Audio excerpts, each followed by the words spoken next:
Hello, everyone. It's Wednesday again. And are we going to set your uh, life alight? Are we going to make Oh everything God. wonderful? Well, it's our um, special. It's not, well, every week it's special, isn't it? It's us going on about films or other things. It could be anything. Whatever you want to talk about, we'll talk about it. Yeah, So, welcome. doesn't have to always be about films and foreign No, films and all of no, that. Talk about TV, talk anything. about music, talk about Yeah, music for a bit. Why not? yeah, I mean, I yeah. Uh, anything. No, honestly, if you've got something interesting collecting or anything, just talk about it. Why not? well, You it know? was Yeah. interesting. I will say this here. Somebody asked me, you keep going on about soundtracks, but you don't talk about any of the modern composers. Is there any modern composers that you like? And I Well, had to you start could talk thinking and about going, do you it. know what? Don't really talk too much about modern composers. Yeah. I know a couple because I like the new, when it comes to those Star Trek films, there's been one composer for that, and he's great.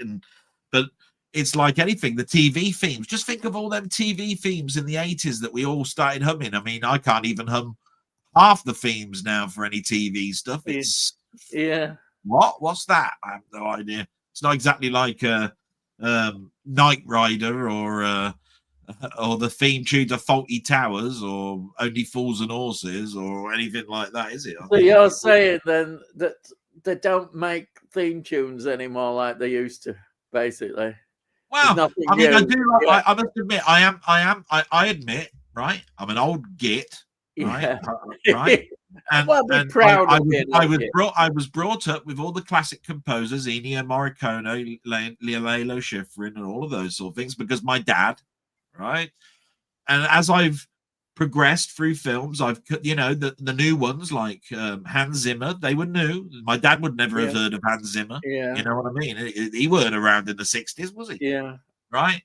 And but there gets to a point where you get to the 2000s and there's some new ones coming in, and because I've been not really watching too many new films, and when you come back into film collecting, I tend to find that I don't know the new composers. And I must admit, when I'm watching a film, I don't. I'm listening to the score and I'm going, that's not lyrical. That's not sort of melody. It's got no. I tell you what, I think it's because a lot of new composers don't do a theme. Do you know Mm. what I mean? You know where Goldsmith did the theme, the Enterprise. He gave the ship a whole theme to Mm. itself. Mm. He gave a theme to Ilea, didn't he? Right, and those Mm. Yeah. motifs are used throughout the film. Right, if you watch, I don't know, like Rambo. Rambo's got a theme, right? Yeah. You've got Rambo's theme. Da da da da, the fanfare. I mean, everybody knows it, right? What Uh, about popular films like the Mission Impossible remakes? Did they have a theme tune running Well, they through? play the Or old theme, a don't they, as a traditional one. motif? They But play have the they added to that? they play the old motif, and then they do a new theme. But has the main character got a theme? Don't think I've heard it or repeated through all of the 6, 7, 8 films that they've done. Yeah. Doesn't ring true to me. But this is where I'm saying there probably is themes, but I don't think that they do it in that way. Yeah. Obviously the James Bond ones will have a motif, where you've got a Bond thing, and it'll be done in a Bond style. But I think it's very difficult for me to talk about that because, like I say, I mean, well, take it like this: if I was to think of the film Megan or Megan, Yeah. I couldn't tell you now who did that Mm. score, and I can't even remember what the main title track sounded like. Yeah. I know one. And again, it might prove. What about, does John Wick have any theme music? Again, yeah. Interesting. Because Um, that's massive, isn't it? There's 4 yeah. films. There's been 4 films of it. So that there probably is a theme, but it's just that when I'm thinking about all these different films, Terrifier, Megan, um, um, Together, Hereditary, I can't remember the themes to them. Yeah, if you were to go up to anybody and say, "What's the Superman film? Superman theme?"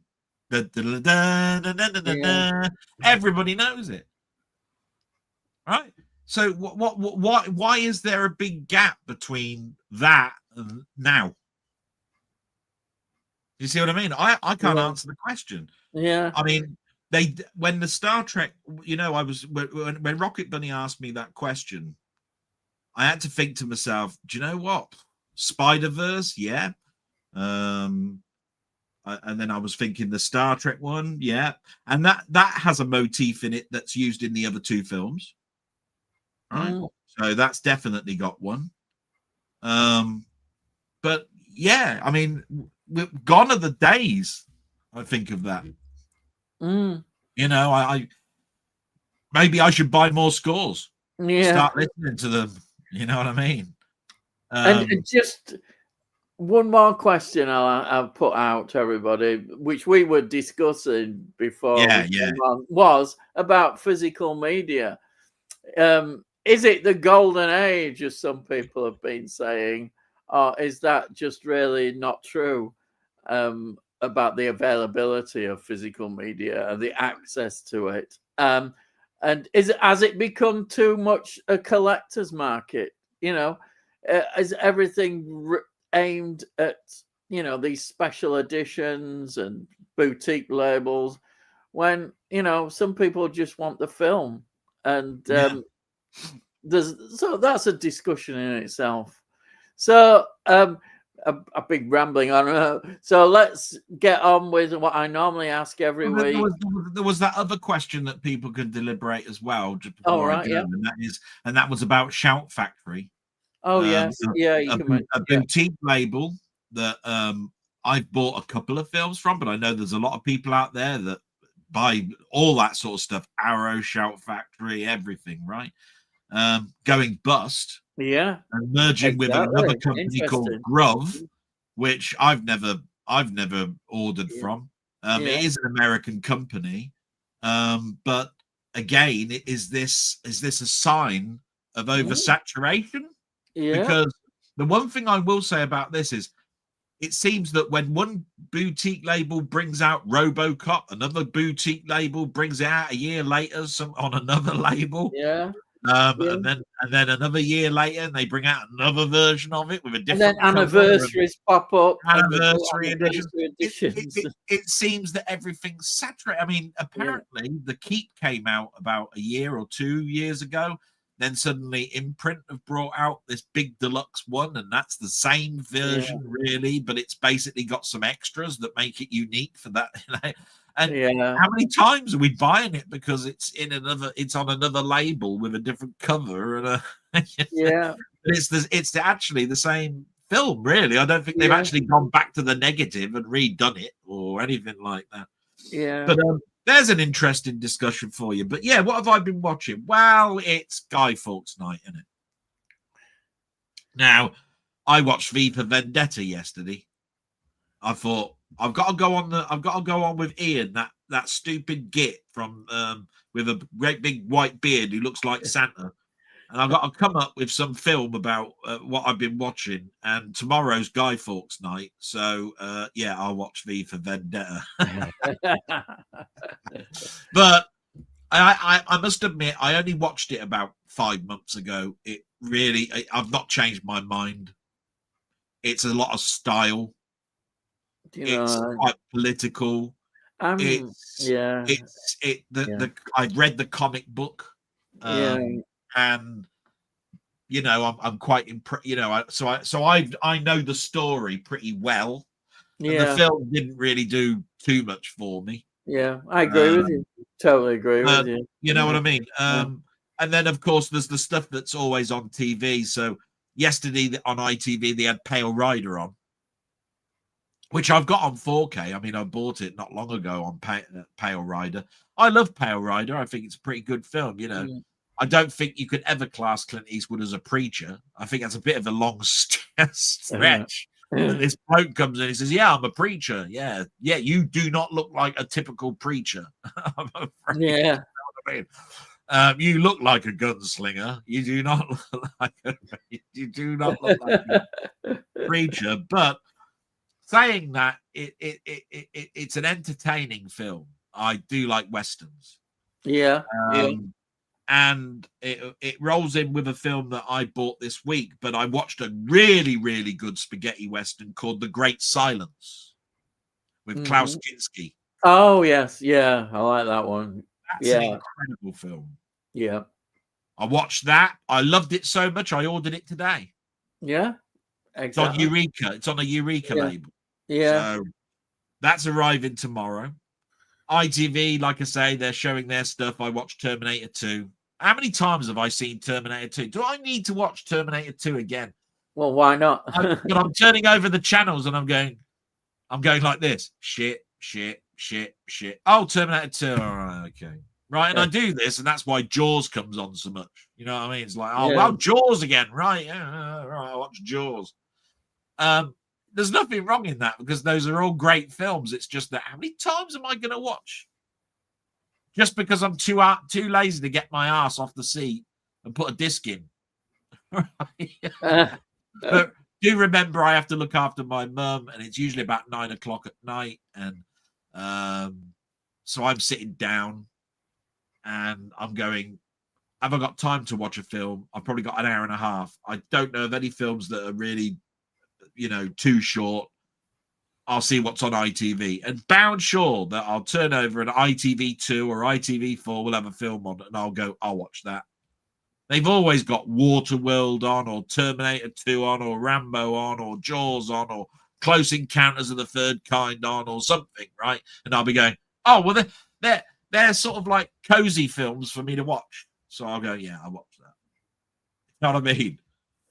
So, yeah, Terminator 2. And I watched a golden oldie, which I keep meaning to do as a retrospective, and I will do it, and that is The Time Machine. I will do that. You know what I mean? It is a classic film. I love it every time. I love it every time I watch it. Yeah. And a great year that was. I bought that on the HMV, on that HMV classic label, along with My Looker and all of that sort of stuff. So I need to do it. So it will get done. I'll just turn off the background because there's things that have arrived this week. So hopefully it's not too bad. Right. So this I'm really looking forward to. I'm going to watch this without fail this week. You won't see anything but much because of the HMV label on it, but Outland turned up. Yeah. And it's the 4K of Outland. I do like the artwork. I hate the art. I dislike that artwork with a passion. Yeah. But I don't give a shit because it's Outland. The film's great, yeah. You see what I mean? Yeah. I told you about the spaghetti westerns, so I'm looking forward to watching the Hellbenders. All right. Now, the reason I got this as well is I went upstairs and I was starting to look at some of the stuff I've got in boxes upstairs, and I came across some of the Ennio Morricone stuff. So the reason that I knew about The Great Silence is that he also did the Hellbenders. Is Ennio Morricone. So I bought this because it's got an Ennio Morricone score. But it sounds like it'll be up your street. Do you know about this one? No. It says after the Civil War, a Unionist convoy transporting $1 million is attached by the ex-Confederate Colonel Jonas and his 3 sons. The fanatical Jonas wants the money to reform the regiment and to reignite the war against the North. However, first they have to smuggle a coffin crammed with the stolen cash across a perilous frontier full of rivalries, treason, and violence. And I thought to myself, do you know what? Putting money in a coffin, isn't that the good, the bad, and the ugly, where they were looking for the unknown grave? The money in it, and it was all based around the Civil War. Is there so many? I thought to myself, is there loads of coffins going across across the frontier with this money, with money in that they're putting into these graves. If we were to go now to where all of these graves are, will we find a load of the blooms or something? Right? Because this sounds like you could do this and then watch The Good, the Bad, and the Ugly after it. You know, I'm just saying. Yeah. Edward Scissorhands, the Steelbook turned up. Now, apparently, this has got a lackluster review in regards to picture. Oh. But I'm still looking forward to it. I haven't seen Edward Scissorhands in ages, and of course, it's got Vincent Price in it. So, yeah, that's his last film before he died. Yeah. Price, yeah. An Arrow production that I haven't seen in quite a while is In the Mouth of Madness.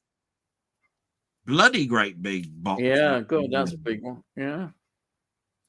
Said the actor to the bishop. Yeah. Yeah. Right. And of course, I watched this the other day, but it's finally turned up, and that's my Steelbook of The Bride of Frankenstein. It is its Beautiful. 90th anniversary. Yeah. I turned around and I showed this to my mum, and I said, "Mum, do you recognize this woman on the front?" And when I told her who it was, she did finally recognize it. I said, "Isn't it amazing, Mum, that this was made before you were born?" You know what I mean? 90 years. Yeah. And this is still in the sound era. So you go back 100 years, and you've just started to come out of sound from silent to sound. Yeah. So wow, when you think about that, 100 years. Amazing, yeah. It is. Yeah. So, I was looking at that and I was going, wow, that's a lot in it. That's a lot to take in there. So a mixed thing, a lot of things there to sort of like get your teeth into. There's a couple of questions there in there. Now, do remember, guys, I do apologize, but I do have to get my mum to bed. So you're going to be without me for half an hour. But you have got the lovely Ian, who's going to take control and talk to you about everything. Yeah. And it's just amazing. I'll tell you what, the other thing that I watched an awful lot of. I don't know why, but this week I've had no end of alerts about Planet of the Apes. Planet of the Apes. Every time I turn my YouTube on and go onto my phone, it comes up retrospective Planet of the Apes, blah, blah, blah, blah, blah, right? All this sort of stuff. And I was going to send you the documentary, right?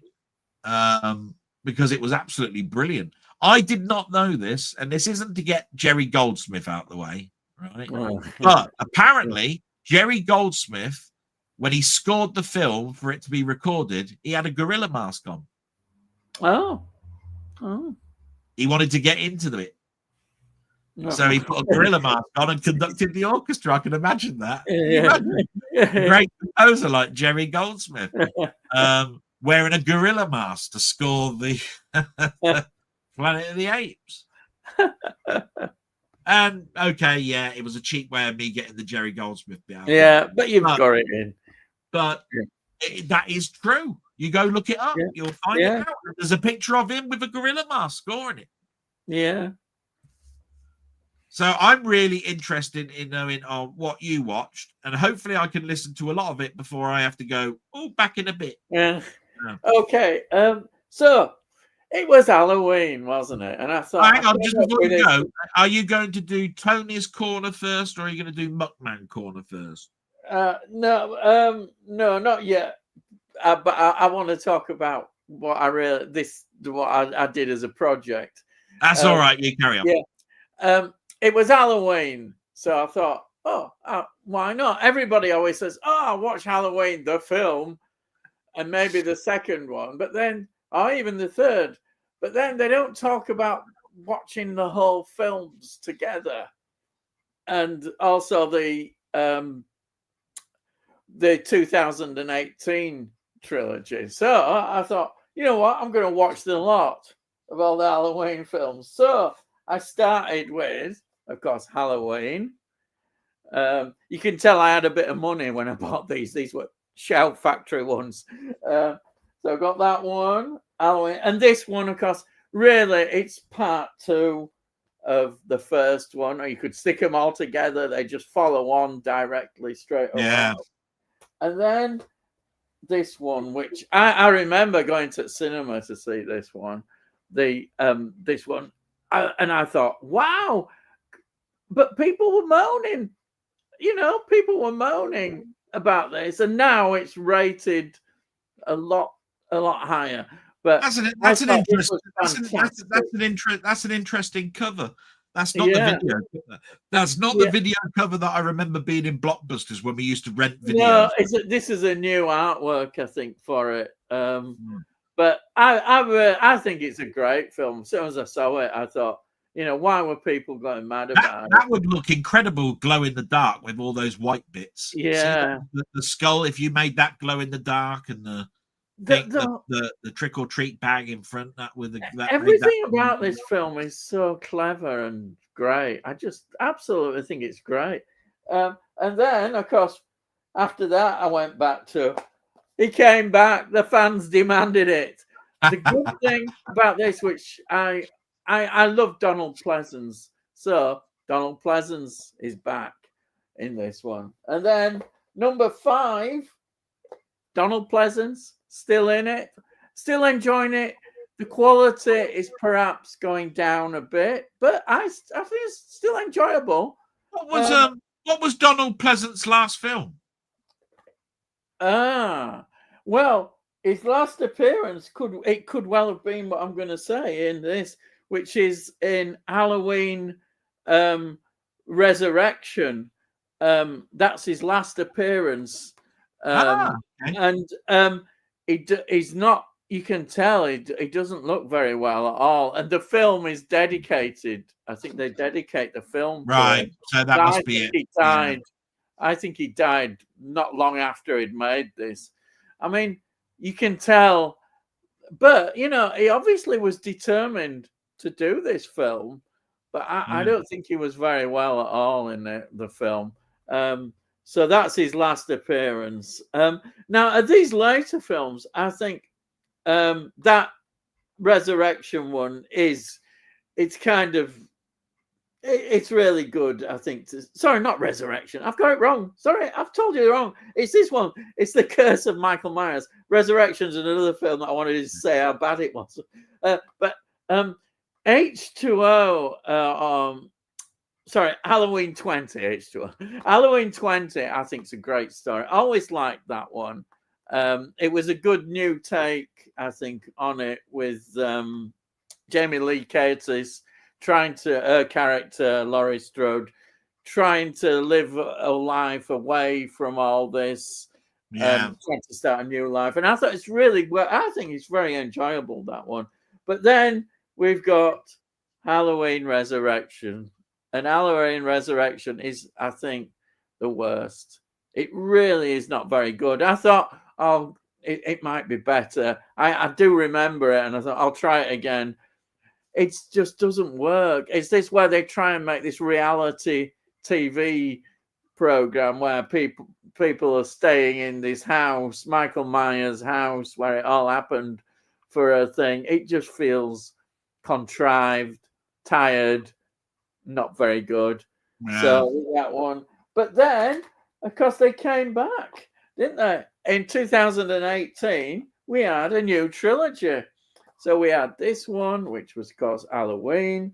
Then we had Halloween Ends, which I think is really good. And then this one, Halloween Kills. I've got it wrong way around. Halloween Kills, and then Halloween Ends. Now, what I liked about these, I thought they were really good, but it used to make me laugh because when these came out, there were people going mad on the internet. They were going mad, putting out these videos saying, how can you do all this to the franchise? They're going, it doesn't sit well with me. Why are they doing all this? Well, I'll tell you what, go and sit somewhere else.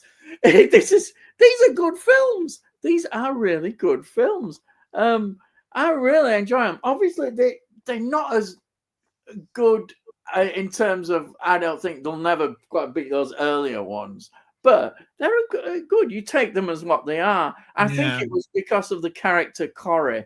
They didn't like this Corey, who is the sort of villain in it. I think that's what got up there. But you should just take it. Just take it as it was. They were enjoyable films. So that's and then we've got to get. I know Well, before I Tony just want to add to those Halloweens. yeah, I must admit I have watched the later ones a couple of times. I yeah, still prefer the early ones. yeah, yeah, I bought the steel books in singular and then as a tin set, and I just think to myself now they could release that again next week. I still won't buy the new ones again. I've got them. I don't watch them enough, and I'm not that enamored with Halloween to make me go, I've got to buy every cover that ever comes out. You know yeah, what I mean? I will say that yeah, about the new Halloweens. Now, when it comes to the ones that were before it, the 3, 4, 5, yeah, that you were yeah, talking about, I much prefer watching those. I don't know yeah, why. yeah. No, I I don't, I think don't know if it's yeah, because it's the old way of storytelling or that's right. something. Yeah. And But honestly, Donald Pleasance, I can enjoy him so much. I really like him as an mm. actor. He's so brilliant. I Yeah, was just gonna say that really about yeah, the Halloweens. The yeah, later ones, as much as they're probably nothing wrong with them, I can watch them and they leave me a bit cold yeah, yeah, compared to the warm, glowy feeling I go going back to yeah. an old I, night in I Central understand that. Yeah, horror. You know what I yeah. mean? Yeah. So we've got my Tony York corner, as you said, Oh, Tony York corner, Tony and York corner. La la and la la la la la la. There's the theme song. and Right. this film, wow, this film is fantastic.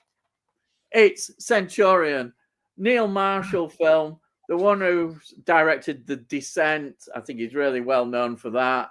But this one, Centurion, um, I loved it so much. I've ordered the Blu-ray of it, and the Blu-ray wasn't that expensive. This film, it's just it feels so realistic. About it's set in Britain, and basically it's problem with Scots, and as we've got it's set around Adrian's Wall. It's sort of the last sort of legion supposedly. There's a mythology behind this. There was the Ninth Legion who went into against Scots. The Scots are known as Picts.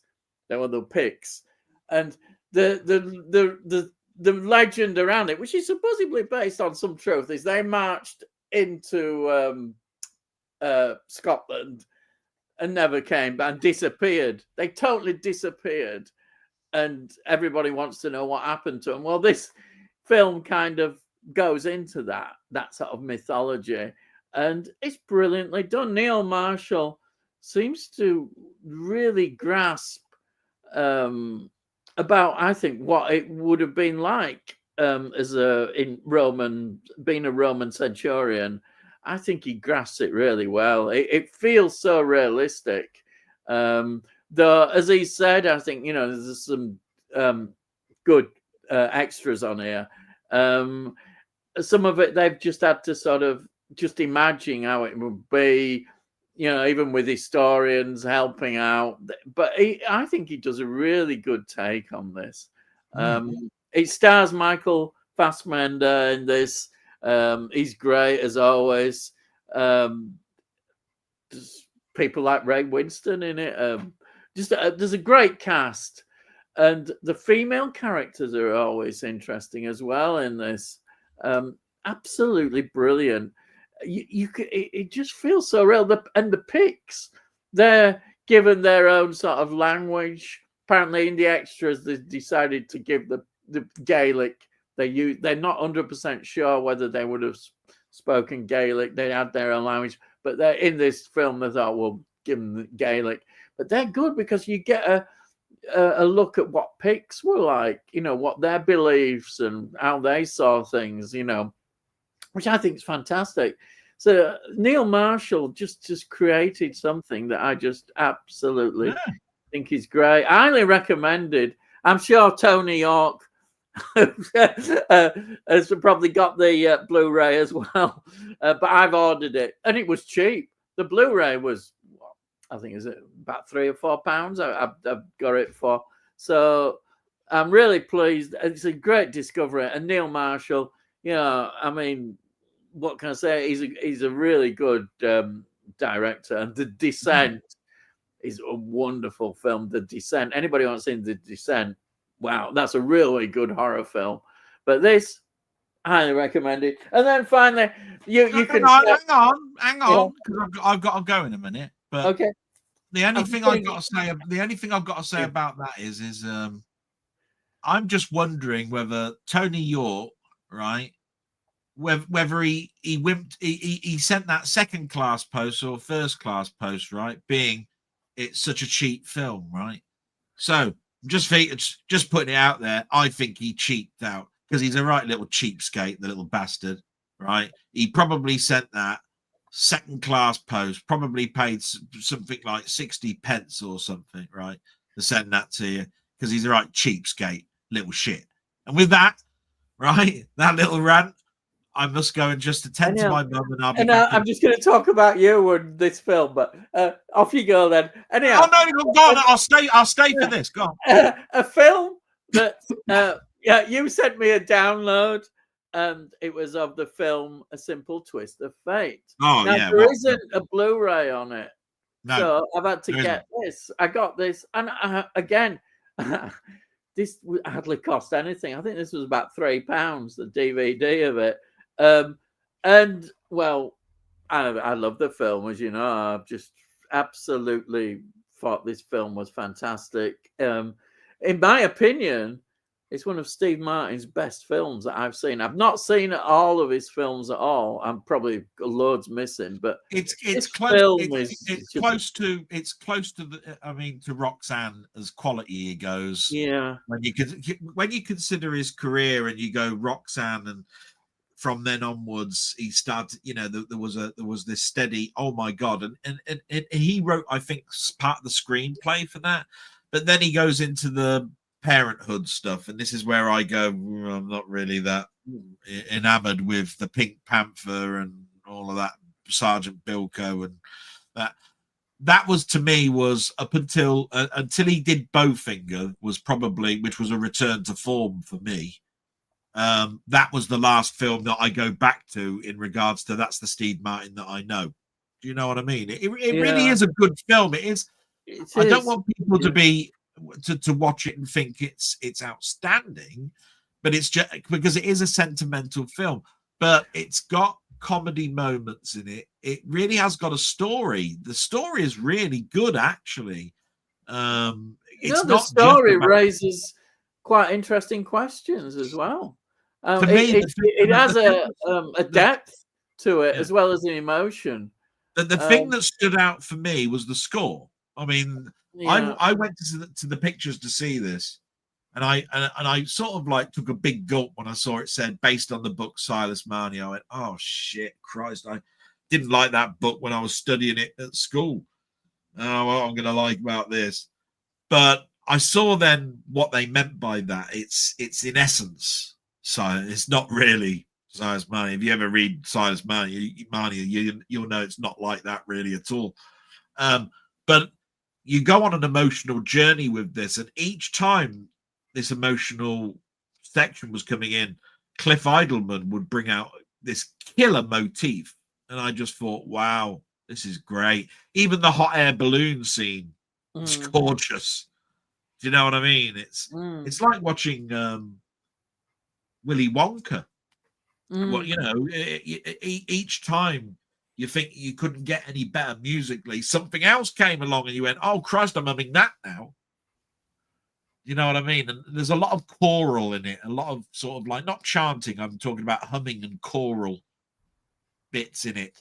But there's a beautiful piano piece that's played at the end. It's gorgeous. I've tried to play that piano piece on my own keyboard behind me. Can't do it. It's too intricate. But that's all I've got to really say about that. And I'm just so glad that I introduced you to something that, wow, no, I didn't know anything about that. I think the acting is absolutely top notch. And this girl here, she's absolutely great. I think she's really good in it. She is as really, she's so good. I'm the whole cast is. Gabriel Byrne as well is in it, and he's really good.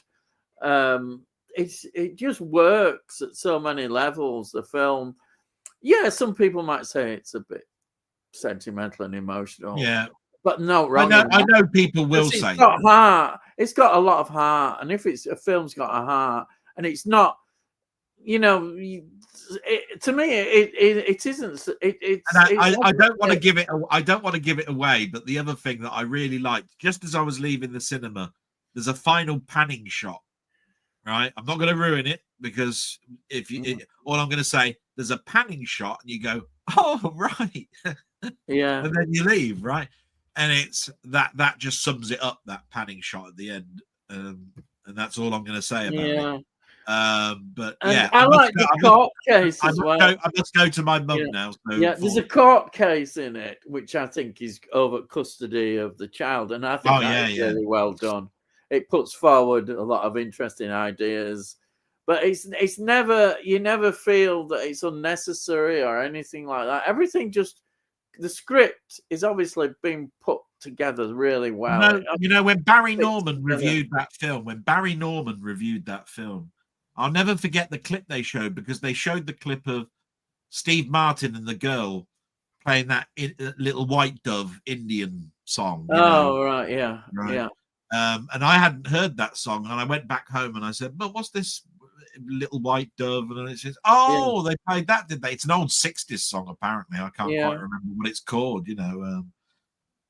It's all about a young Indian squaw falling in love with a girl called Little White Dove or something, and all this, and it's about swimming. They do this swimming thing and all of this sort of stuff. They do all the motions, apparently, that apparently was all invented in the '60s, but it's in there between the two. It's apparently a little thing that they did together. But anyway, I'll be back. right, yeah, As right, Arnie would say. Won't be yeah, long. okay. Right. So I think that's it, really. I think we'll get on with the comments. And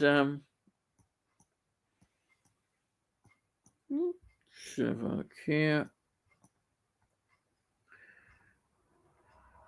Right. So we have got Denny saying, "Hi guys.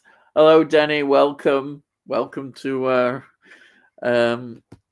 live stream." And then we've got here Rocket Bunny 71. A good evening, both.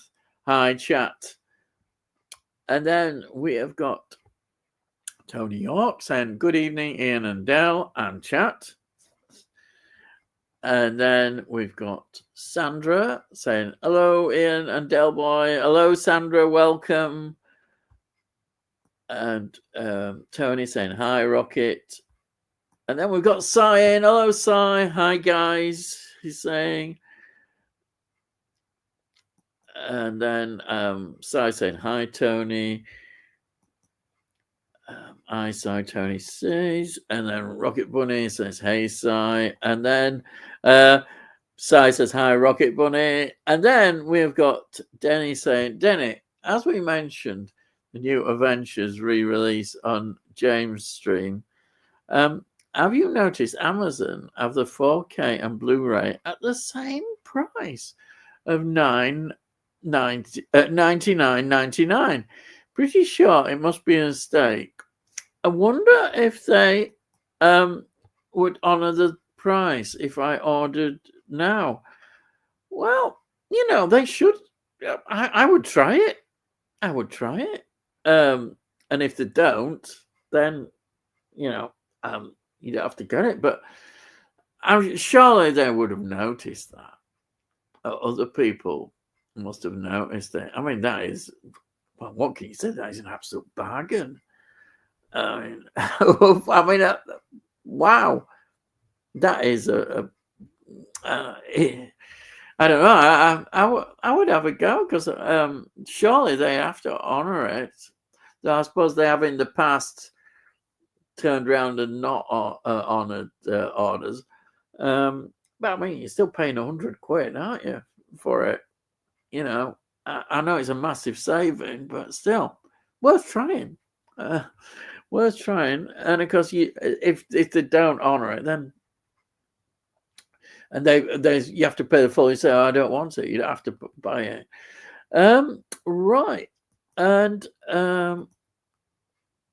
let's see.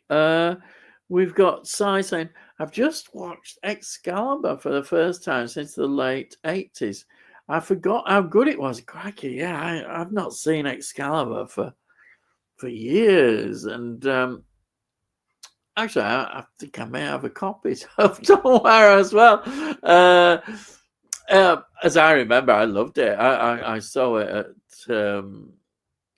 I think I saw it at the cinema. Absolutely brilliant film. I mean, you can't go wrong, can you, with the King Arthur legend? I know I mentioned, I think the film I watched, I think it was probably about a month ago, the King Arthur, the version that came out, which was set in the Roman times, which was absolutely fantastic. Loved the Roman period, and I thought that was really good. But on the other hand, this one has got this sort of medieval kind of period, and I still love this kind of thing. You can't help but love it, this sort of it's got the excitement to it, that you get of that sort of medieval period of jousting knights and all that sort of stuff. But that I think that was an excellent film. So I do remember seeing it at the cinema. To be honest, Tony, if they don't cut any of the music, it's definitely a better deal. Oh, right, yeah. And he's saying, Tony says, what music is cut? Denny Haynes says, no idea. I'm yet to check it out fully, but TV releases using the music for the time is mostly removed for sound like track. Yeah, that's true. And you say and refuse to pay the price stated. There's often that with copyright. Isn't there? I don't really like it that much, but it's true. It costs too much money. Now I remember with Doctor Who story, they had, I think, 30 seconds. I possibly want even 30 seconds. I think it could have been of the Beatles doing Ticket to Ride from the Top of the Pops, which, as it happens as well, was one of those that has disappeared. I don't think they have the full version on archive, but there was problems, I think, with it. I think in America, the release, they put some other new music on it. But in this country, I think they kept it. But you see, something like the Beatles ask a lot of money. And, is it worth paying? But it's not. So often they put something like it. But I know with Ticket to Ride, I've certainly got it, and it's got the original Beatles on it, which is good. But yeah, it's a problem, and you can't blame companies who produce these new releases that they can't afford it. I mean, it's a lot of money, and something like the Beatles, I imagine the Rolling Stones and all these people, it costs quite a bit of money for that, so they do it. Yeah. And then we've got Sandra saying, I will never buy the same film because it had a different label or in a different box. In my opinion, that's just a real waste of money. I kind of agree with that, but I'm saying that I have one film that I particularly absolutely love, and I've bought all editions of it, which is well, no, I haven't bought all editions. I haven't bought this expensive Australian one, but that is Dune 84. I love it, absolutely love it. But that is the exception, I think. Generally, a film like Jaws, which people absolutely love, and quite rightly so. I mean, it's just a classic. I'm very happy. I've got a 4K of it. I'm very happy with that. And I wouldn't go into getting even a more and more. I think you have to have an obsession with certain films. I know Delboy, for instance, is obsessed with Star Trek: The Motion Picture, and if I mention that, he goes on. He's got loads of blooming copies of different, versions of it that were released in different formats, and I think he's got the whole lot of it. But I wouldn't go that far as an obsession, maybe that I have done with Dune 84. But generally, I'm usually happy with what I've got. I mean, great films. It's like I love Suspiria, and if there were absolutely loads of box sets came out of Suspiria, I don't think I'd still bother, because I've got a brilliant transfer. I love the film so much, but I wouldn't go into getting more and more collector's editions to that. Zulu, for instance, which I know Tony, we always, it's his favorite film. Would you get all these special editions of, if there were any, of Zulu?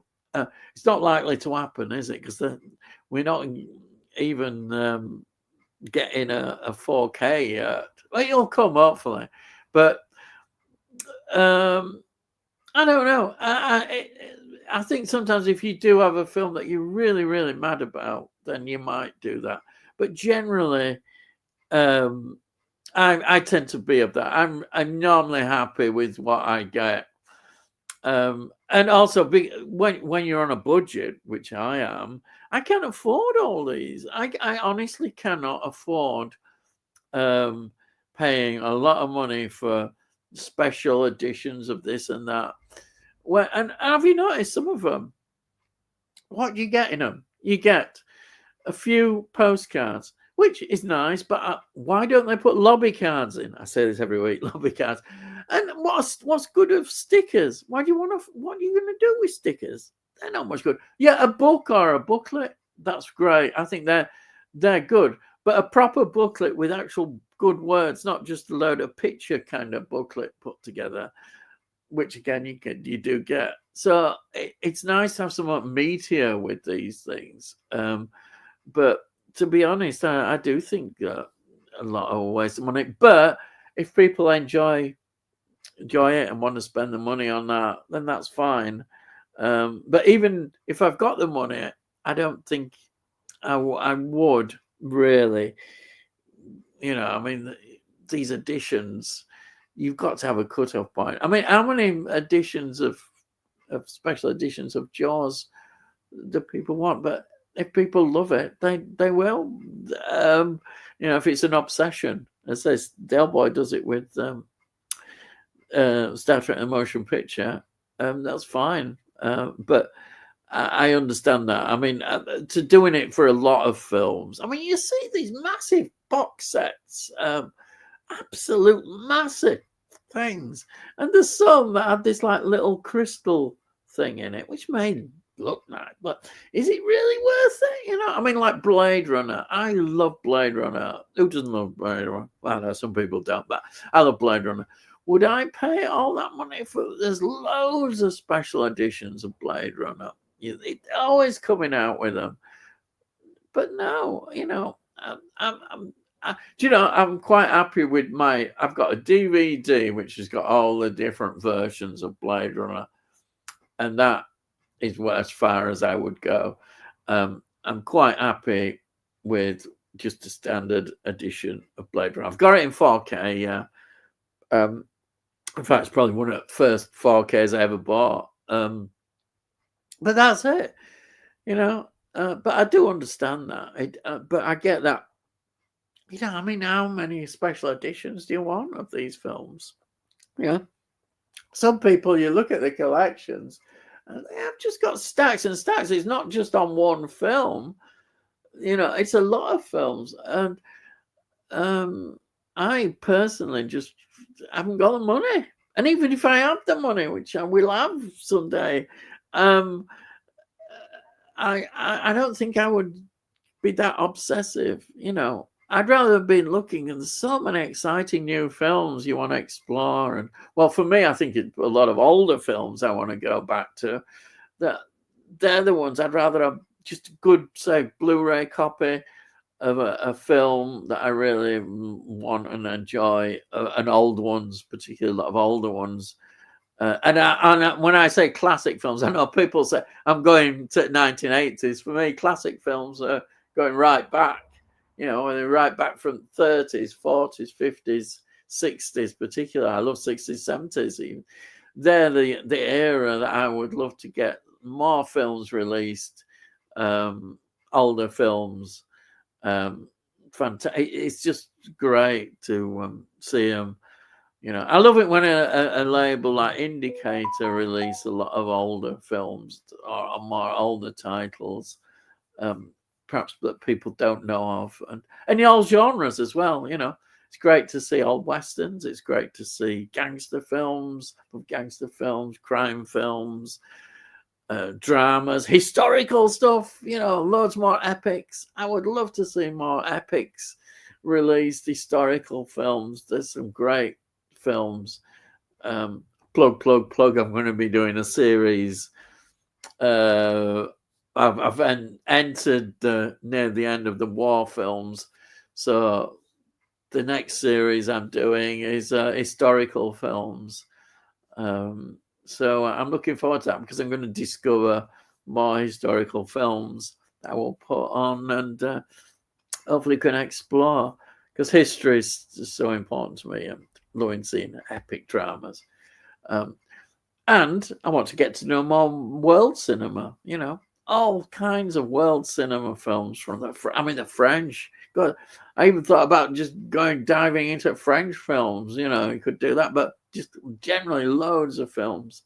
There's a big world awaiting, and so, you know, it's exciting for the future. There's so many films I want to watch. Absolutely fantastic. You know, sci-fis, you know, whether it's Eastern European sci-fi films or Russian ones or Chinese ones or French ones, you know, Brazilian ones, if there's none, you know, I find that exciting. And also looking at our period in history, you know, sci-fi films from 1930s, never mind the 1950s, which was a golden era of sci-fi films. I think they've had a good spread out throughout history, you know, and horror, of course, horror. Oh, I could go on. I'm going on, but there we are. Right. And then says, right, Jenny, Tony says, unless you're a collector, Sandra. Yeah, it's the collector's bit. You know, I think collecting's great, but you have to work on what money you've got and how you feel about films. How far do you go? As I said, I know I'm repeating myself again, but you know, it's how far you want to take that collecting. I mean, I collect films, but I collect having the film rather than these super special editions of each film. I mean, how many more editions of Blade Runner would I go for? I wouldn't, as much as I love the film. And then Tony says, V for Vendetta is one of the few comic book derived films I really enjoy. Yeah, I can understand that. Yeah, I don't know. And maybe I expected a bit more from it. I perhaps should watch it again. I know it's very political, and I like that aspect to it. Maybe I should watch it again. But I was hoping maybe for a bit more. But yeah, comic book film. I don't know much about comics, very little. But yeah, I know Delboy went on a bit about the comic and that. And then Rock Bunny 71 says, with regard to themes, I reckon it's because modern soundtracks are more Atmos soundscape to go with overproduced visuals rather than need to create thematic scores for simpler, more classic style films. Yeah, actually, that's a very interesting point I think you're making there. Yeah, I mean, I have to admit, it's only since Delboy has, talked about soundtracks and things that I've actually taken more interest in the music going on in a film. I tend to just, obviously, certain films like Psycho and stuff like that, where the music just, just stuck out. Or you've got somebody like Goblin playing an Argento film, Suspiria, I'm thinking of, which always goes in my mind, or Mike Oldfield with Exorcist and all that. But I think you may be right there. That's why I haven't really noticed them even more. But now when you look at the older films, you've got that style. It's interesting that, like with Hitchcock, you get a lot of people, I think, imitating. I don't know about this, but I think it's the Bernstein. I think he was one of the major Hitchcock composers, and there's some later ones. But a lot of people, sometimes you're watching these films and they've picked up on that kind of style that they used in those Hitchcock films. You get that. I've heard it and thought, oh yeah, I know where they've got that sort of idea from. And of course, in modern days, people are always sort of looking, I think, to recreate and get a film like with, well, obviously Jaws with the Williams theme in that. I think a lot of people are looking to try and recreate that kind of theme that really captures people's imagination. But I don't think we do get it as much. I think Delboy was talking about it, and we don't seem to get that. Right. Great Silence is fantastic. Quite rare to be set in the snow. The ending is won't spoil it for those who haven't seen it. Yeah. It's definitely something I should watch. That it looks good. I mean, the old idea about the snow, it immediately adds a whole new dimension to it, visually as well, of course, the visuals to it, but just the conditions and all that. I always feel for the actors in this. It's like the Centurion film I was talking about.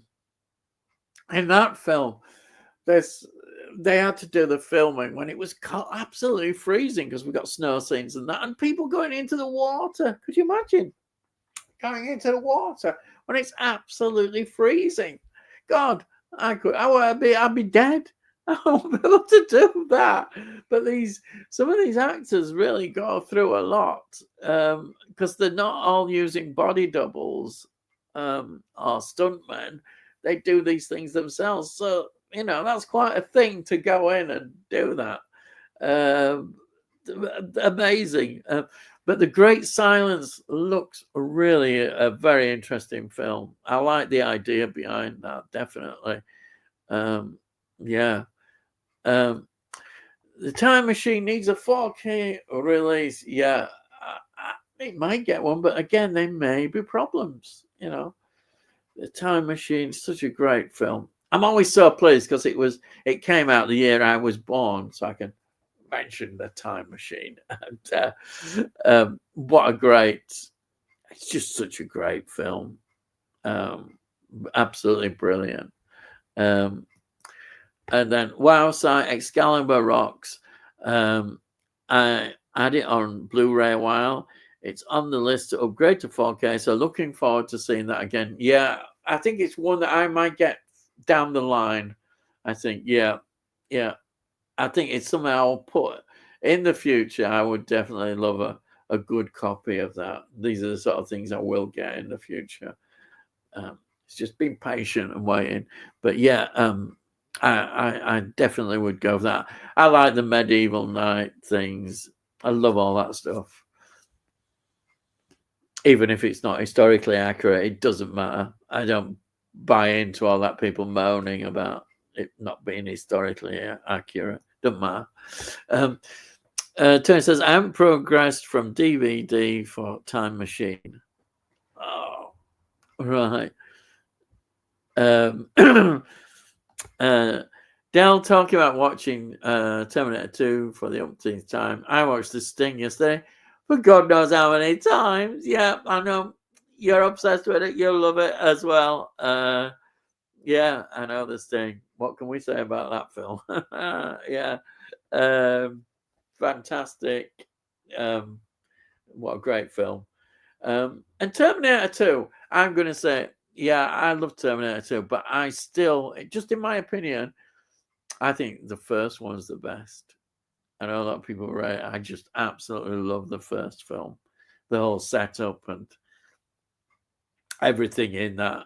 I just love it. The time travel elements with when they first land there, in the modern era as it was in the 80s, the contemporary. I just love it. And Linda Hamilton, of course, we see how she evolves in the series. When we first meet her, she's a very different character. It's and something really good about the Terminator first film that I love. Then we've got Altec NASA's Hello, My Dear Great Friend Ian Hill. And then Tony York says, I just got that edition of Hellbenders, Dell. DVD winging its way to Ian post haste. Yeah, and he's always going on about it, and he can't stop. Rocket Bunny says, can't wait to watch my 4K Outland also this week. The artwork is growing on me as it's very different from the usual fare. Yeah, I get that. Some people will enjoy it. But yeah, in my opinion, I think it's perhaps my favorite Sean Connery film outside his performances of James Bond. Yeah, I would say that. I know a lot of people might point to other films that he's in, like The Rock, of course, which is always sort of pointed out. But for me, Outland is just perfect. Sci-fi, brilliant setting. He's so good in it. And it's a high noon in space. It's got everything. It's got everything. It's a Western, really, isn't it? It's a Western. It's a sci-fi Western. How cool is that? How cool is a sci-fi Western? Absolutely. It's outstanding film. It really is, yeah. Brilliant film. Si says Outland is such a good film. It is. And it's probably all this and then hello, a great friend Ian. I hope you have a great, wonderful month, November, blessed with accomplished achievements, great success, still happiness, health, peace, prosperity. Thank you. And then Jamie, good evening, you filthy animals. Good evening, Jamie. What a wonderful, nice greeting. And then we got Sandra saying, I don't like any horror films. Sci-fi and fantasy are my favorite. Oh, fair enough. Everybody's got different tastes. I love the combination of sci-fi and horror together. Wow, that to me is great. But fantasy, sci-fi, and fantasy, great. Sci-fi and anything. Drama, yeah, I like a good drama sci-fi. There's loads. It doesn't, I love the mixtures of all genres. Yeah. And then James says, I've always liked Halloween 3 since it came out. Yeah, I mean, it's an outstanding film. There's just as I say, it's how they envisaged Halloween would be. They would thought, well, each Halloween film will have a different aspect to Halloween, and it worked so well. But Michael Myers, their fans wanted it. They wondered what was going on. But it's so clever, isn't it? Halloween 3. And then Tony says, evening, Jamie. And James says, howdy, Tony. And then Sarah also, Halloween 3, Season of the Witch. It's my go-to Halloween night movie. The ending is so good. It is. It is. Absolutely brilliant ending. Yeah. Anybody who hasn't seen it, I'm not going to give it away, but that ending, wow, it is. It just really knocks you back, doesn't it? And then Tony says, I'm not keen on modern graphic horror, Sandra, but really enjoy the Hammer type of all-star horror. Hammer, I say it probably every week. I love Hammer, and Hammer is just, it's forever. Hammer's forever. You can watch it anytime. I mean, I have certain films I watch at Christmas, and I definitely will include a Hammer film in films that I will watch at Christmas. Possibly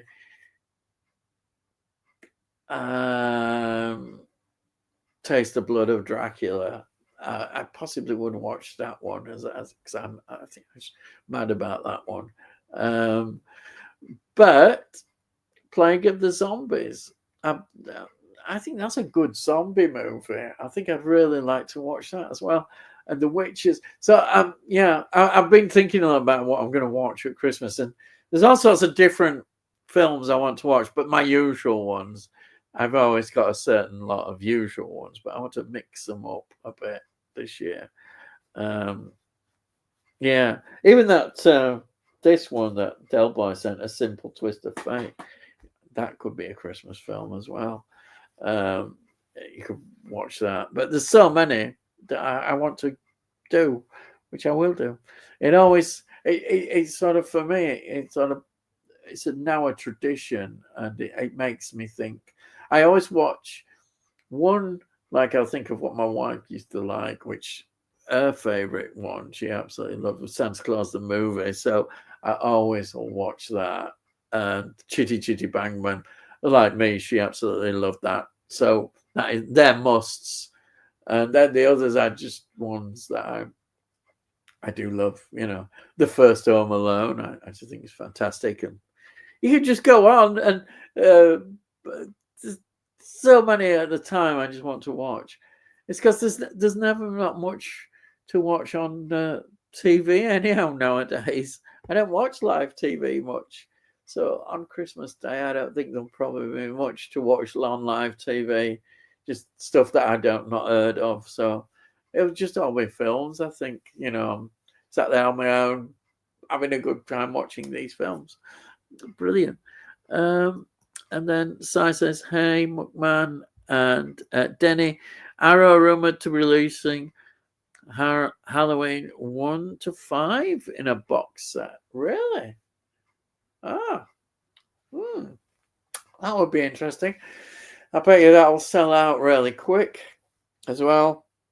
I hope they delay it. I hope it's next year. A long time. Next Halloween would be perfect because I could get in and hopefully, I would be able to order it then. I would love that. Yeah. Fantastic. No, I think I still have a soft spot for Friday the 13th. I'd love to get that big box set, but I might try and get some money. But Friday the 13th, I absolutely adore Friday the 13th. But I think Halloween would just come after that in terms of the films that I like. The Freddy ones, and I still couple that I really like. The rest, not quite as much.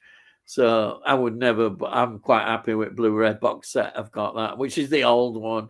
I would never pay 200 quid for a steel book of all those films, no matter how people say it. Well, if you like those films, it's going to be great, but there's not enough in those Freddy series to justify that. In fact, the first one I would really go for, possibly if you could get a really good 4K. I think there might be a 4K of it, but I don't. Was there a problem with the color of that? I don't know. I would get that possibly.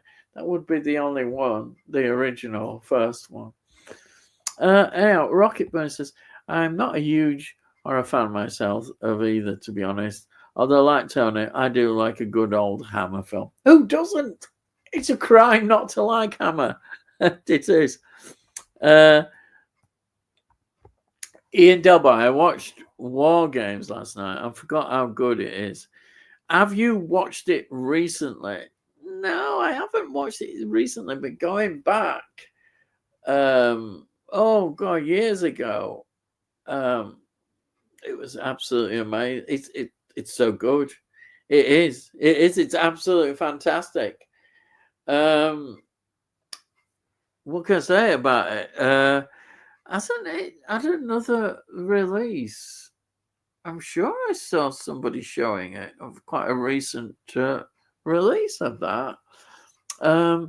Yeah, going back, I absolutely loved War Games. I thought it just so frightening. It's frightening. It still is frightening. You could say Threads is perhaps one of the most frightening ever. I think War Games is pretty frightening. It is. The consequences in War Games are just something you don't really want to see and think about as well. It is frightening, but excellent film. And then James says, hi, Sai. My horror tastes tend to be combined with sci-fi, like Alien, The Thing. Yeah, I get you on those. I love the being together as well. Yeah, I like sci-fi, but I do like the supernatural a lot as well. Like supernatural, sci-fi, and folk horror. Anyhow, me and Jamie had a good discussion on it.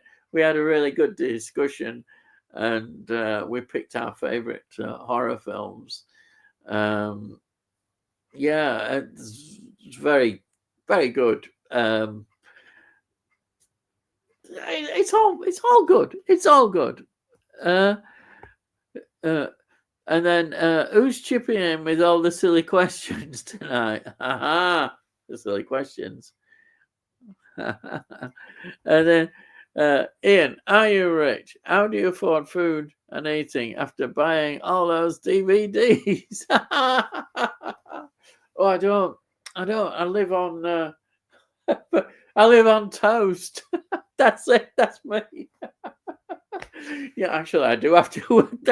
I don't eat a very extravagant life. I have to somehow manage, but I'll be all right. Yes, I know things will be fine. I'm just time can't travel quick enough sometimes.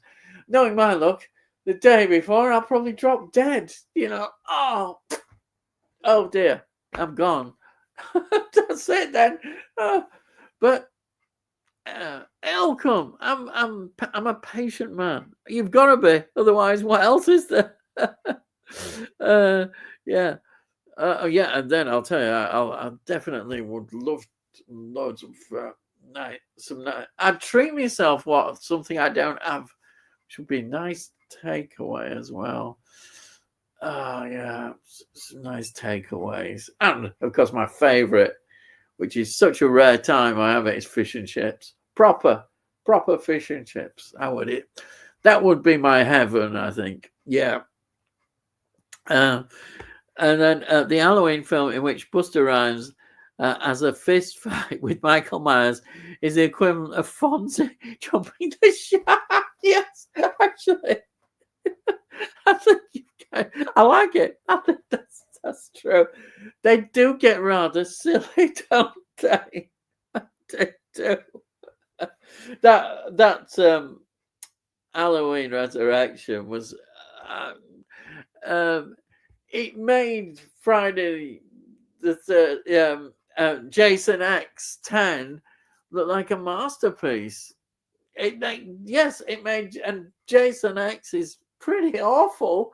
And that really is not very good. But yeah, I think that is worse. I think that's worse.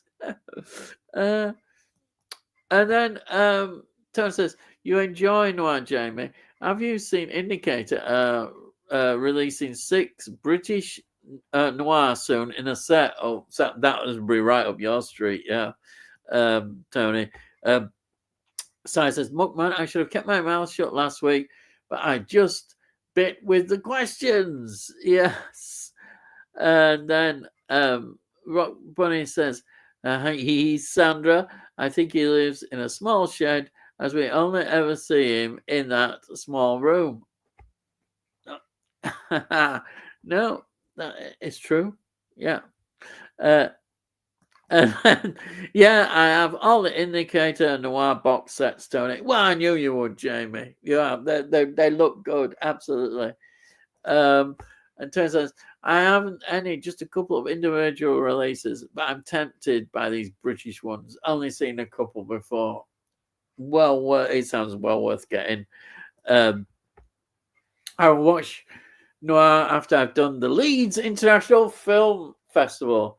My last film is on Sunday. Oh, well, I'm enjoying the Leeds International Film Festival. Good luck there. Hope you enjoy it, and I'm sure you will. You're a great supporter of these film festivals. Excellent. And then Rocket Bunny, 12 people watching and only 2 likes. Up everyone. Thank you, Rocket Bunny. Thank you so much. Yeah.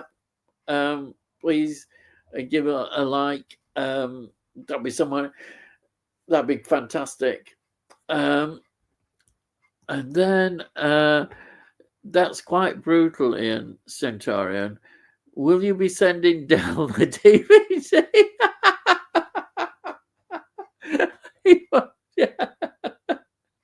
Oh dear. It'd be interesting if he likes that one. I don't know. I'm never sure with him whether he has the same love of history that I do. I don't know. I know he does love Tudors and Stuart. Not Stuarts. Tudors. That's it. He loves the Tudors. Whether he likes Roman history, I don't know as much. Oh no, I suppose he likes Gladiator, doesn't he? But most people like Gladiator. But Centurion is just, wow, brilliant. Don't rush into getting the box set, Tony. They always come down in price. Just got the Whistle Noir box sets for $38.99. Recommended price £55. Yeah, that's an excellent price. Yeah, well worth waiting then with that. Si says, Tony, have you watched Martyrs yet? Oh yeah, I noticed there was another.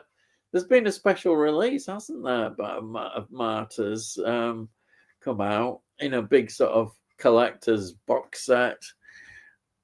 Yeah, that'll cheer you up. Yep, that's how banter.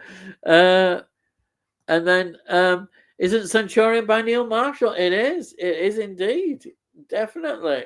What a great director! Absolutely, fantastic. Honestly, I totally recommend it. I really do. It's brutal as well because it's how it is, with the Romans. But it's good seeing how that the Romans. The fact is, they got stuck. They gave up. They weren't going to. In the end, they decided that's Britannia done. We're not going into Scotland. That's it. They couldn't. And you could say ultimately that just shows you that the Romans were not invincible and they knew their limits, and that's it. Yeah, that's it. They did. Um, the pics were just too good for them. They even had like kind of guerrilla warfare, which again the Romans couldn't cope with. Like they'd have these hills on these hills, and they'd set fire to these big round balls that they'd created that rolled down. They'd put them on fire, and the havoc they caused. And then they could spring up and do an attack on them and then withdraw. That was how you could defeat the Romans, because the Romans were so organized. But if you could get them at vulnerable times, do this guerrilla warfare, attack, then quickly get away, attack, get away, then you could cause them a lot of problems. And I think a lot of Roman soldiers just wanted to get back. Could you imagine being in our country? You know, Italy, nice, warm climate. For them, it was, you know, be great. And then there they were in the wilds of Scotland in the freezing snow, and just the terrain, everything was so different from Italy. You could imagine they wanted to get back pretty quick. And they soon scampered once things started to go wrong with the Roman Empire as it was being attacked. Everybody going back to Italy. And Tony says there's another version of the Lost Ninth Legion, Ian. The Eagle. Oh, with Channing Tatum. Not sure if you have the DVD of that. Yeah, I'll check that out. I don't think I have got that. I didn't know there was another one. It'd be interesting to see that. I might check that. Try and check that out. The Eagle. Yeah, I was trying to remember. And then Cyrops says, "Oh yeah, I watched K-pop Demon Hunters the other day. I can't believe that I really enjoyed it. Great animation, such a fun movie. Oh, brilliant. Yeah, I can see Delboy's face now. Go that K-pop. But I think that's great. A lot of people are very positive about it. I think that's great. I think that's really great. And then Jamie says, the Eagle is decent too. Yeah. Oh, wow. That Eagle, that sounds good. So it's slowly moving up the watch list side extremely slowly. Yeah, I know you've got a massive, massive watch list. I know. And then laughing sighs. And then we've got Tony Hawk saying, cheers, Del. Pleasant little rant there. You've just got in. He just came back and he's just responded to the rant that you did. What have I missed? Tony Hawk rant. Before I left, Yeah, I do know there was one question which I was very interested with, and that was war games. Oh, right. Yes. Yeah. Do you want to talk about that? We've had good response. We've talked about that. Yeah. You want to? War games. War Games is one of my favorite films, and I'd love a 4K. Matthew Broderick was really good. A lot of people that I've seen recently that done retrospectives of it really sort of like poo-poo it an awful lot, because he's got this equipment, right? He's got a computer and a modem and all of this. Yeah, right? And the equipment that's there is sort of not of the day, right? It is one way of looking at it. Yeah. Modem couplers and all of that sort of stuff at this particular juncture. We weren't doing that. They've basically retorted back with that, saying this is a guy who's at school. He's built his computers from bits and bobs from that floating around in dustbins and all of that sort of stuff. But then they go, yeah, but that doesn't explain the telephone system and the fact that all of this sort of stuff, how fast that modem would go and how you'd be able to break into a government computer that's got the war machine going called Whoop, I think, or Whoople, I've forgotten what it's called. But I don't care, because the film is about how how close we were at the time to the edge of global nuclear Definitely. Yeah. global nuclear war, and how a teenager could have just set it all off. That's what it was all about. And Professor Faulkner, which is the professor that was trying to teach computers AI, artificial intelligence. So it's got a sort of relevance to now. It's heartbreaking, right? Because they were trying to find out what the password was to stop this computer from doing what it was, and they were looking for this Professor Faulkner, and apparently he faked his own death. He wanted to be in the background. That's what it's all about, with him. And it's just a great film. It's just a great film. I really, really can't fault it. That's right. Somebody just said it's WOPR, War Operation Plan Response. But all of those panels, they were all sort of like just back projected, but they looked great with all of these nuclear trails going across. Yeah. To show that the missiles have been launched and all of this sort of stuff, and then all the explosions going off, because it was all simulation. See what I mean? But they thought that they were going to DEFCON 5. You know what I mean? So, it was going up and up and up, and the tension was being raised. And these two kids were on the run, trying to find Professor Faulkner. I think it's a great film. It's a typical 80s film, but I think it's a great film. Just wanted to say that it is a favorite. I've got it on Blu-ray. That's but it's definitely a recommendation from my point of view. Right. Somebody's just mentioned, quite funnily, same jumper in 2 weeks now. Yeah, it has. Somebody's taking notes now. Fashion. Believe it or not, you see, there's things called washing machines. I don't know if anybody's heard of them, right? Washing machines, right? And we have the washing machine on every day because my mum's got dementia, you see, and we have to wash her clothes every day. And it's funny because I put my clothes in at the same time as hers, right? And I get them washed and I bring them out. Amazing, really. Just thought I'd mention that because, there's no rant there. It is the same jumper from last Wednesday. The good news is it's been washed 3 times in the time from Wednesday to now. It's been washed 3 times. I've worn it. I didn't realise people were so observant. People are really more observant. Somebody's really observant. That's really great. Thank you for coming back for a second week. Brilliant. That's the other good. That's the other uptick. You know what I mean? I'm not taking the piss either. I love it when people are observant. Actually, this is a good time, a good cue. Now, if anybody hasn't subscribed to Delboy's channel, please subscribe. Honestly, it's a brilliant channel. His blog everybody talks about, but he does so much more than his blog, which is actually brilliant and well worth watching. But he does all these gaming stuff. He's into his games, stuff I have no idea about, but he loves these games. He's into all that stuff. He also does some films, time capsule stuff, brilliant stuff.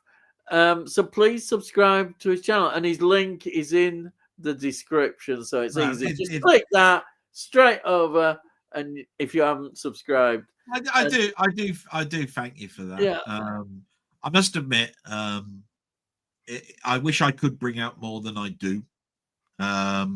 It's one of those things where my mother now is moved from room to room in a wheelchair in the last 2 weeks. So the disease that she's got is degenerative, and it's even worse now, which means that even now, my time is really, really tight. I thank my sister at this particular point, because when it comes to on a Sunday, she's looking after my mum totally solely while I'm recording that blog. I'm having to get as much sleep as possible, so that I can do less stopping. I don't know if anybody's noticed it, but I'm doing less pause. less pause. You know, I went for about an hour and a half to 2 hours before I had to do a pause this Sunday, and you know, so I have to keep my energy levels up, but it's very difficult when you're looking after a mother for as many hours, and I'm putting in a full 8 hour day, so I'm doing my 8 hours. I'm starting off an hour earlier each morning so that I can look after my mum in the morning to get her out of bed. And then from 4 o'clock onwards, it's just totally mum and me. That's it. There's no one else. There's nobody, no other family member. It's just mum and me. And while I was away just now, I've just got my mum totally totally washed, you know, and we put E45 cream on and Votarol cream for the knees, and giving her tablets and cleaning her teeth and all of that sort of stuff. And then, unless I want to get up at 4:30 in the morning, I'm having to get the flannels and the sink and everything all ready for the morning, so that when I get up, all I have to do is fill the sink with hot water. Do you see what I mean? Otherwise, I'd be there wringing out flannels and all sorts of stuff for the morning. And then, of course, there's her tablets and my tablets. Yeah. You can understand. It's why I go away, and sometimes I'm away for 30 minutes because it was easy. And other times it's 40, 45 minutes, you know, for that. So I just want to thank everybody really for the support. Everybody's been absolutely wonderful. It's been really, really difficult, and everybody's been really nice. But regardless of all of that, tick this like box, will you, while you're here, guys. You know, I mean, it's not for me, it's for Ian. This is Ian's channel. He invites me on, and he sets everything all up ready for us to do this on a Wednesday. So he has to set the link up, and he has to go through all of the comments and reading them out. It's a hard job, you know, guys. It's not easy, and he does it so effortlessly now. I mean, okay, 80 weeks of it, I'm not bloody surprised, the stupid sod. Jesus Christ, right? If I did something 80 times, I'd be able to play Beethoven's Fifth or something, right, by now. But no, he does what he can. And, you know, there's not many more weeks before he's dressing up as Santa, guys. So, you know, you have to sort of like praise him, right? Because he's doing two jobs then when we get close to the end of the year. So, you know, that's my little rant at Ian out the way. So I've got Tony out the way and got Ian out the way. Right. There aren't many more to go. Yeah. Well, Tony is just saying that. Cheers, Del. Pleasant little rant there. Look, you know, when I do a rant, right, I do a rant because people want me to.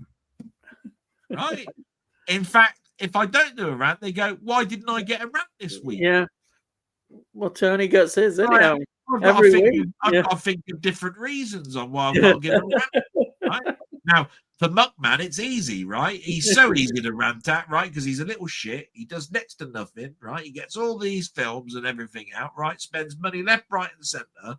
Has more followers than bloody, you know, than a prime minister or a president, right?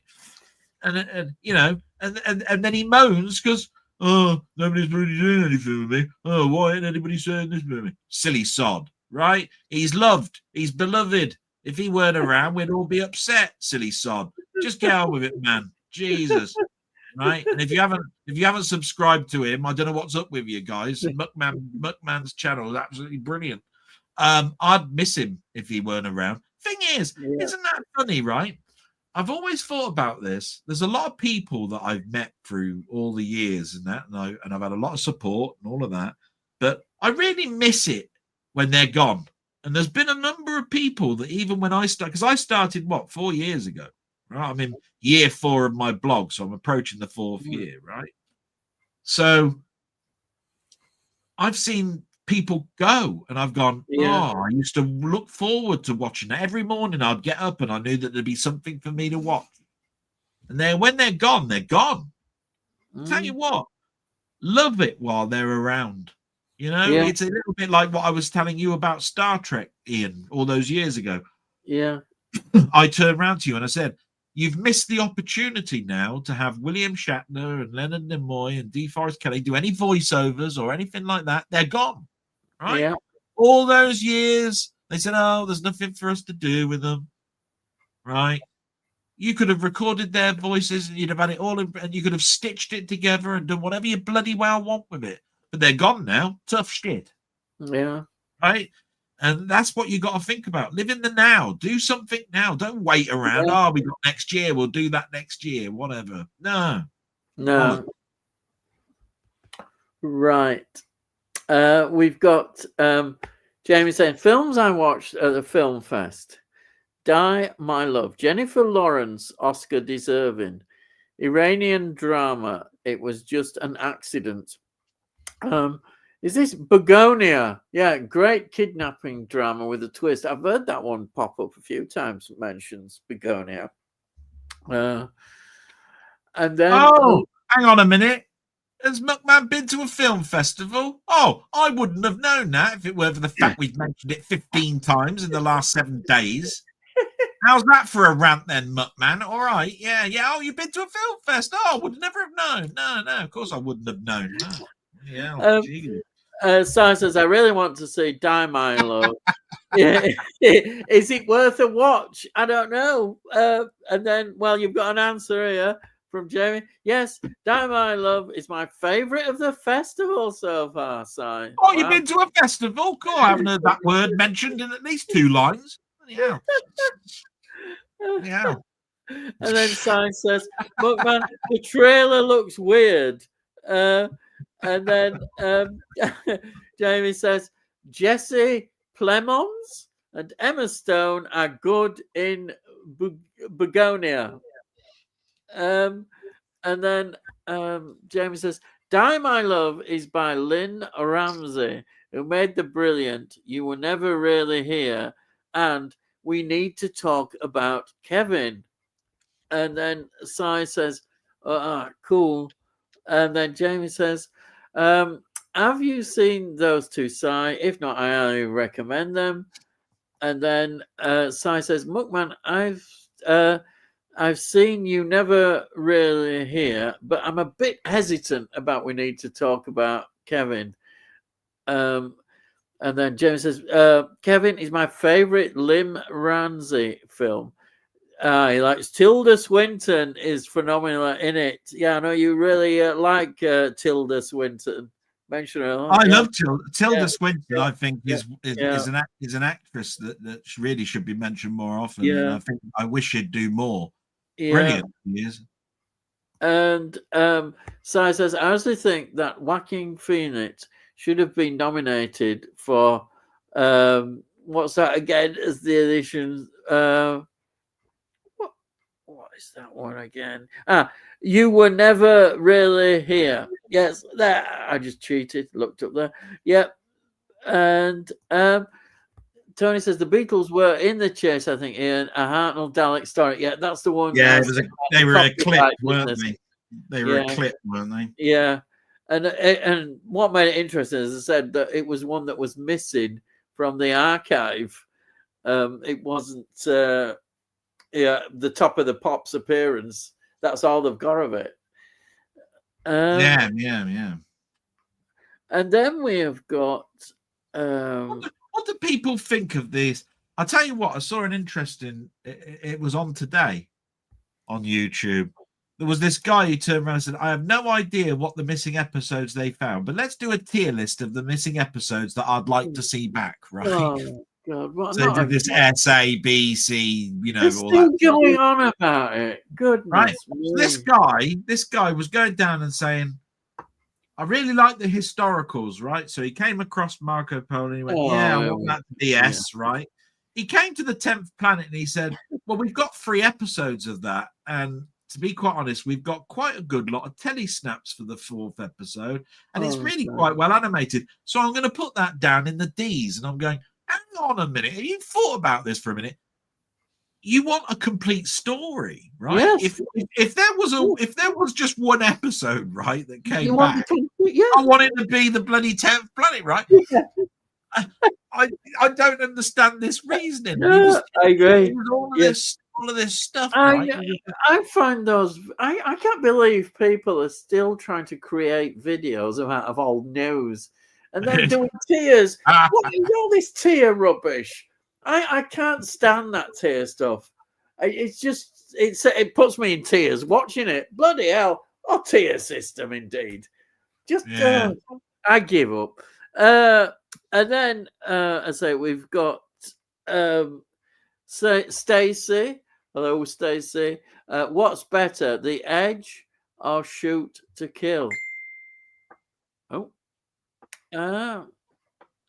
So are we talking about my favourite The Edge film with Anthony Hopkins? I don't know. Because if we're talking about Anthony Hopkins in The Edge, right, which has got a beautiful Jerry Goldsmith score, and it's got Alec Baldwin in and that grizzly bear. The Edge every day. I'd watch that over anything. I think that film's brilliant. What Shoot? I'm just looking up what Shoot to Kill is. Shoot to Kill. I presume it's this 1988 version. Thriller action. Who's in this one? It's got Sidney Poitier. Oh, and Tom Berenger. Oh, that sounds pretty good. FBI. The Edge is a survival film. Yeah. With treachery. What's Shoot to Kill about? Well, it says it follows an FBI agent pursuing a homicidal extortionist when the extortionist kidnaps a fishing guide in the Pacific Northwest. The agent, it says then, so it says teams up. The agent teams up with a partner, a local wilderness guide, to rescue her. Oh, so there is a similarity then with the wilderness aspect of it, but because I always think to myself, is there something similar about those two films? But The Edge, I was just blown away by The Edge. I mean, I've done take it like this. I did a retrospective of it, didn't I? I did my little film shorts on The Edge. Yeah. Anybody who hasn't seen it, please go and have a little look. But Anthony Hopkins just is incredible in that. But it's an ensemble cast like anything. But I just think, just visually, it looks great. Sound-wise, it's phenomenal. It's like a lot of things. Yeah. Really. You know, this film is highly rated. It's got 100% approval on Rotten Tomatoes. Wow. 14 critics have reviewed it. So I dare say a lot of people would say that Shoot to Kill is better than The Edge. Then I'll have to look out for that. Sidney Poitier is always good. I like Sidney Poitier. He adds some cool to it. That sounds an interesting film. So I think I've not seen Shoot to Kill, so Delboy sent me The Edge, and I enjoyed The Edge. Totally loved it. For me, it was looking at the sort of wilderness area, the scenery. It just was that flyby when they're in the planes reminds me of Cliffhanger. You remember the opening to Cliffhanger with the helicopter, right? And you got Sylvester Stallone supposedly hanging off of a bloody great big mountain while he's trying, right? All you gotta remember is I love vistas, a vista, like a great picture background. That plane flying over those mountains, and then all those sort of like birds that flow straight into the plane. I mean, God. But it was just beautiful scenery. I mean, it's gorgeous, isn't it? All those browns and whites. Yeah. It's just gorgeous, really. And then we've got here Stacey saying, even though Josh O'Connor resembles Michael Phelps, he can still be a good James Bond. Interesting choice. Yeah. I think they'll pick somebody very unknown that we'll hardly know anybody about. Definitely. It's going to be unknown or semi-known, and Yeah, and a lot of that will be because they've got to have somebody as well that's going to be in the next couple of films. So it's going to be someone who's young or not, just approaching middle-aged, and all of that sort of stuff. So you're going to want somebody that's not going to be wanting to have a £5 million pay packet or something in the very first film, and then he's going to say, "Well, I want 10 for the next one," and all of that sort of stuff. Because I agree. Yeah, that's what's going to happen. Because that's what happens, isn't it? They get greedy. Yeah, and then Joe says, agreed about whacking Phoenix Sai. And then Acres of please don't start the stupid questions, eh? Oh, that's a bit cruel. Good evening, everyone. I'm looking forward to some fireworks tonight. The Delboy Ramp Guide. That's Stephen Taylor. Hello, Stephen. Thanks very much. Nice to see you here. That's great. But there's bound sure to be some. Yeah. Yeah. Actually, we hadn't had a rant about fireworks. It's quite easy. Yeah. Actually, I think they've been letting them off more at weekend. Tonight, there's not much going on. I'm sure on Saturday they were going mad with them, but now we were talking about it. My sister and I have been talking actually quite a lot about things. Really, we were worried about Halloween with people knocking on the door trick or treating because my mum might hear it and try to get up and answer the door.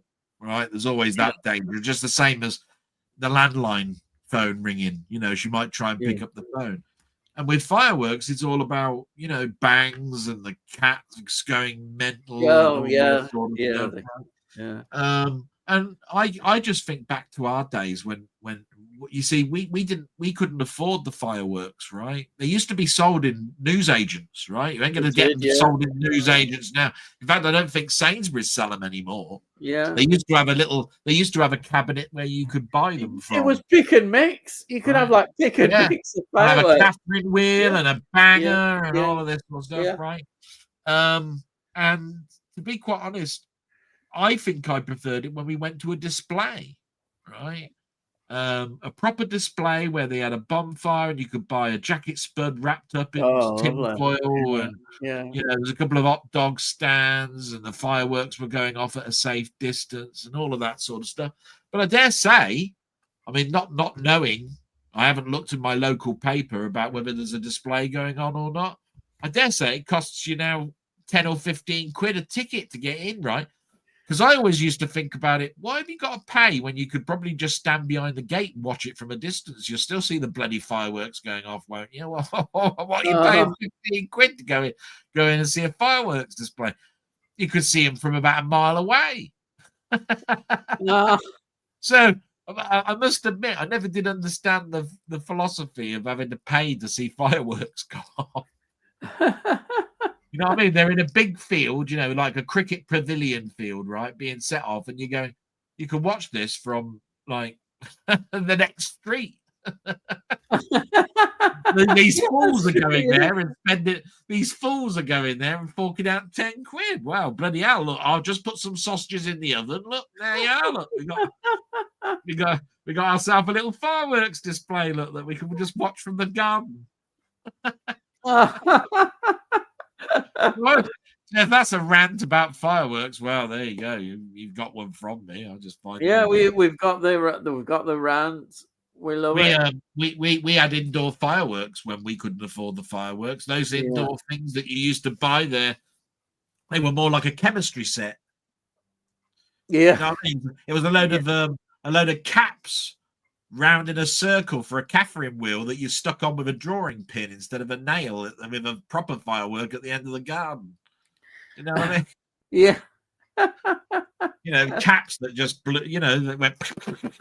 That was it. That's the Catherine wheel gone. Look. Right. That was great. Anyway, yeah. Right. Okay. Next question.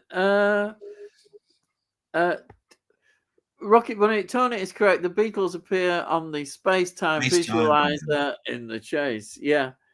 And then here's a question which I've cheated because I've had a look. Oh, right. Because, well, I bet you, well, do you know? Okay. What is Peter Yates' best 3 movies? I wouldn't know. Exactly. And neither did I until, but then if I That's read, no good. That's no good just to cheat just because you don't know, well, is it? listen, I'll give you some films that you can choose, right? Right. These are all these things. Right. Krull, The Deep, Breakaway, Bullet, the original one, Friends of Eddie Coyle, The Hot Rock, Suspect, The Dresser, Murphy's War, Robbery, An Innocent Man, Eyewitness, John and Mary, The House in Carroll Street, Don Quixote, Summer Holiday, oh, that's Cliff Richard, Mother, Jugs and Speed, Oh, right. Roommates, Eleni, For Pete's Sake, there's a lot here, isn't there? Year of the Comet, Curtain Call, The Run of the Country, A Separate Piece, One Way Pendulum, Karashi, the making of that's a documentary. Journey to, I think these are all documentaries. So they're the main films. Right. Well, So you can choose any 3 of them. straight away, I love Krull. Yep. Right. Another one I like there was Night of the Comet. Right, like that one. Yeah. I have got Mother Speeds and Jugs. I've seen that, but it's not one of my favorites. I've seen that in the 70s. I think that one.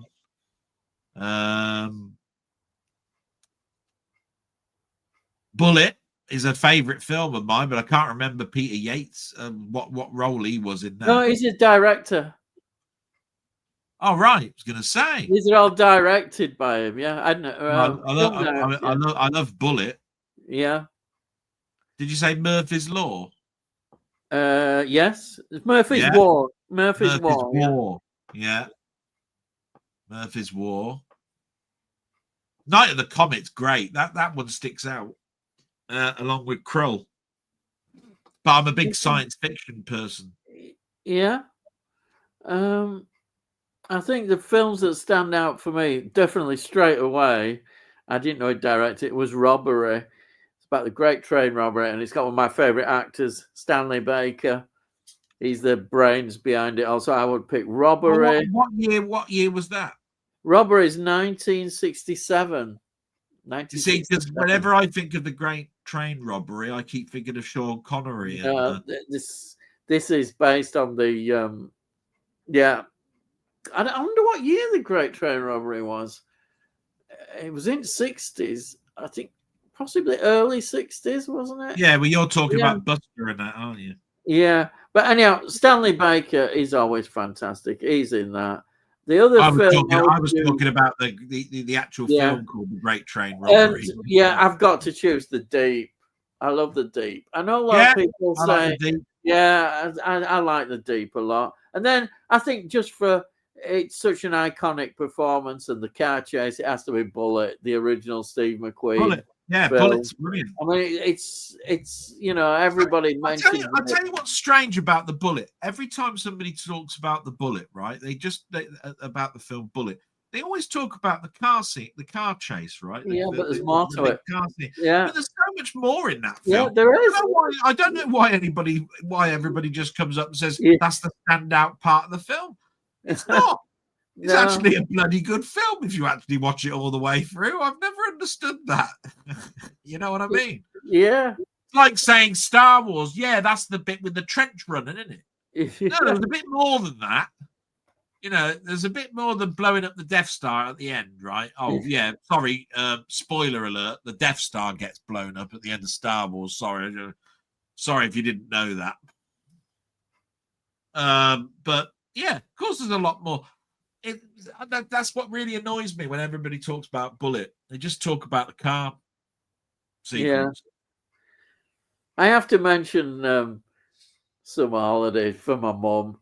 soon as I say that, I always think of my mum. She loved that soundtrack. God knows how much I'd hear that soundtrack. She was always playing Cliff Richard and Summer Holiday. She was mad on it. So God But I bless must her admit, wherever she is. Peter Yates. Yeah. I didn't even recognize him as a director. It's weird, isn't it? No. But He's done cool. quite a Yeah. lot. Yeah. Quite a lot, yeah. Yeah. But Anyhow, I've got quite a few of those films. yeah. Right. So let's move on to the next one. I bet you any money if I brought up my if I was to bring up my collector's software of all my films that I've catalogued, right, and I typed in show me the films of Peter Yates, bloody hell, there'd probably be about 15, 20. And Tony says, I've had a nice little Del rant, Stephen. Yeah, there you are. Favorite 90s crime dramas other than Goodfellas, bugger. 90s crime dramas. Oh, boys. Oh. Well, you see, Goodfellas is a gangster film. I mean, it is crime, but yeah. But if you want to talk about sort of like bank robberies and all of that sort of stuff, I don't know. I'll try and give you a list, and we can have a look. Well, yeah, but I mean, at the end of the day, if you want to talk about police corruption, Copland was quite good. Right, here's some crime films. We've got Primeval Fear, The Usual Suspects. Well, yeah. Wild at Heart, Heat. Oh, yeah. Leon. Oh, crikey. Yeah. Reservoir Dogs. True Romance. Hang on a minute. You see, when you talk about Leon, right? Hang on, just before we go any further. Yeah. You see, this is where I'm going when it comes into crime dramas, right? Leon is about a professional hitman. Yeah. Right. Whenever I hear the word crime drama, I think to myself, so these are the people that have done breaking and entering, bank robberies. No, you see, blah blah blah blah blah. Right. I mean, Goodfellas is a gangster film. I look at them as gangster films. Right. I don't think of that as a crime drama, but it is. So crime drama expands into so many different things. It's like, wow. Yeah. Oh, you know, there's loads at 90s. There's absolutely stacks here. So we've got here a True Romance, King of New York, Point Break, LA Confidential, Payback, Fargo, Casino. Oh, that's definitely mine. Casino, The Talented Mr. Ripley, The Grifters, Clockers. I'm not seeing Clockers. I don't know. The Bone Collector. Yeah, it's quite good. Denzel Washington. Bad Lieutenant. Callisto's Way. That's cop corruption, like Copland. Yeah, which is Pusher. Bottle Rocket. I've not heard of that one. Godfather Part 3. Not as good, I'm afraid. The Limey. Oh, that's British gangster. Is that British? Oh no, he goes over to America. In that. Who is it? Is it Albert Finney or somebody like that in Limey? No, Terence Stamp. Anyway, you better stop it. Otherwise, I bet, Ian. Anyway, you're going to be here till 2 a.m. if you start reading that. Okay, so you want to put 3 then? You've got 3. Well, no, I mean, if you're going to do that, I mean, I could turn around and say Casino. Yeah. Brilliant. Yeah, just pick ones that you like best. Yeah. Oh yeah, but what I'm just saying, I do like The Usual Suspects. Yeah. But Casino, Usual Suspects. Okay, I'm just going to say Copland. Copland was great, but I like Heat. I like Carlito's Way. I like Jesus. Yeah, they're all good films, aren't they? But you got to choose 3. Yeah, all right. Well, I'll choose. Yeah. Okay, this is going to be controversial, right? So I'm going to say Casino. I'm going to say The Usual Suspects. I'm going to say Copycat. Oh yeah. Now, I've always turned around and said, I love Copycat, but the unfortunate thing about Copycat is it came out when 7 came out. and Seven was a better film. But I love Copycat. Christopher Young did the score in that one. Who did the score to The Fly? Anyway, there you are. I've given you 3. Yeah. What are you waiting for? Right. There's one I found straight away. A film that nobody mentions that much that I absolutely love and wish it'd get a 4K, which is Julia Roberts, Sleeping with the Enemy. Wow, what That was on telly the other is. day. I absolutely love Sleeping with the Enemy, so I would pick that one. Hang on, Sleeping with the Enemy was on telly the other day, along with Double Jeopardy. Well, I don't watch TV. I watch. No, but along with Double Jeopardy. Have you heard? Really? Have you seen Double Jeopardy? The other film I would choose, and I really like it. It's Shallow Grave, Christopher Eccleston. I think that is absolutely superb. And of course, I always choose Casino, but I won't choose Casino this time. I'll choose Jackie Brown.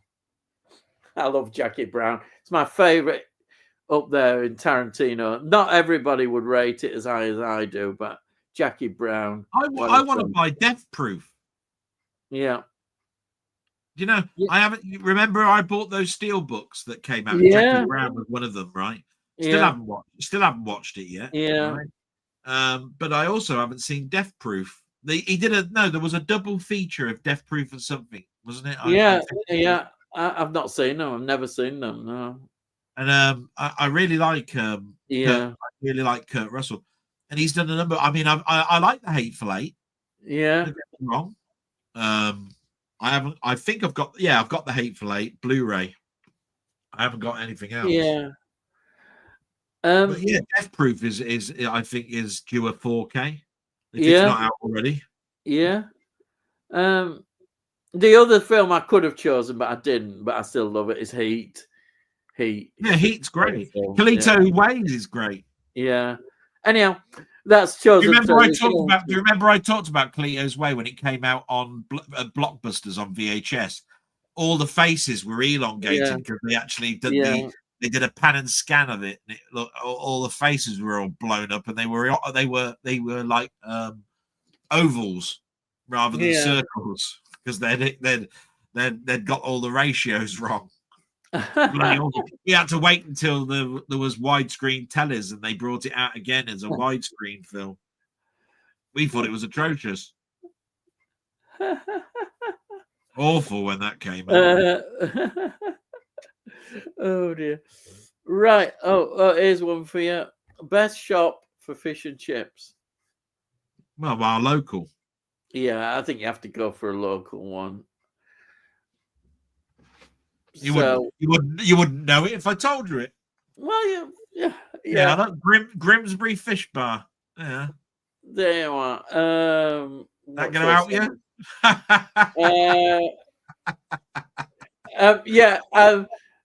I like the name of the one that I chose.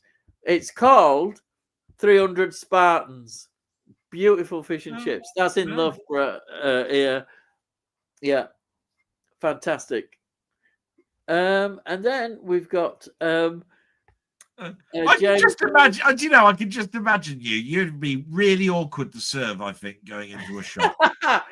You'd be like that. You'd be like that. That Two Ronnies sketch. You know when he went in and said, "Can I have hundreds and thousands, please? But can you take all the black ones out?" Yeah. What? Yeah. Can I have nut brittle without the nuts? I know this may seem strange, but I'm not a big fan of mushy peas, and yet I do like peas. What, I do like peas. You're from Yorkshire. I don't like mushy peas. What's all that about? I'll stick with baked beans, but I don't like curry sauce. I really don't like curry. I take it Muckman here, where he's talking about an innocent man. That's the one with Magnum in it. Yeah. Tom Selleck. Yeah. Brilliant film, you know. People don't talk about that one an awful lot. I saw that when it came out. It was brilliant. Yeah. It's very much like Kurt Russell's breakdown film. Nobody talks Oh, about yeah, it until a Breakdown. certain point, Yeah, and then suddenly everybody went ballistic and went, "Oh, you haven't seen Breakdown? yeah, I yeah, bought that on Laserdisc. yeah. I loved it that much." Right. Oh yeah, Tony says Acres Robbery, one I mentioned that I love, 1969, fantastic chase scene near the beginning. It is really a good film. That really is Robbery. Somebody recommended a film to me the other day, and it's called I Yeah. Swear. It's about a bloke with Tourette's. Have you seen that? No, I've not seen that. No, Apparently, no. that's a great film. I Yeah, swear. yeah. Acres favorite potato for making chips. Oh, King Oh, Edward. yeah. Do you know I was going to say that? Yeah, I'll say that as well. Yeah, Maris Pipers aren't yeah. really very No, good. King Edwards. Ah, great. Yeah. But I tell you what, it's not just about the potatoes; it's also the fat. Yeah. My dad always used to turn around and say, "You get best chips in the winter, right? Because when in the summer they use newer potatoes, right, and they don't taste the same, and they change the fat as well. When it gets to winter, you got the best fat, you got the best potatoes." He always Yeah. used to say that. Oh, right. Let's have a look. And then yeah, Stacey. Thanks from Stacey. Um, and then Acres of Movies. Stacey, because best reveal of the loot or treasure the people are heisting in a movie. Oh crikey! Best reveal of the loot or treasure the people are heisting in a movie. Oh crikey!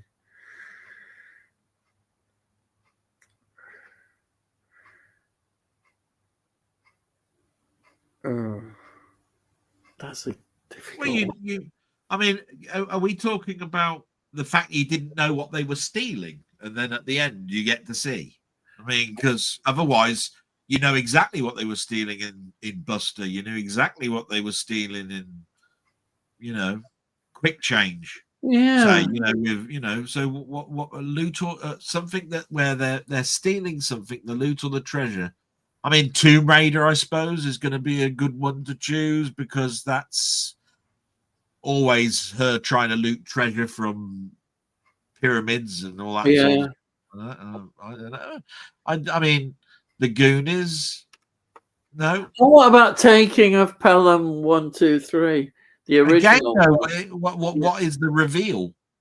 Ah, You know yeah, exactly what they were nicking. yeah. It's not like they were trying to nick a train, was it? And keep it. that was the point. Why not? Why not? Right? Let's make a train.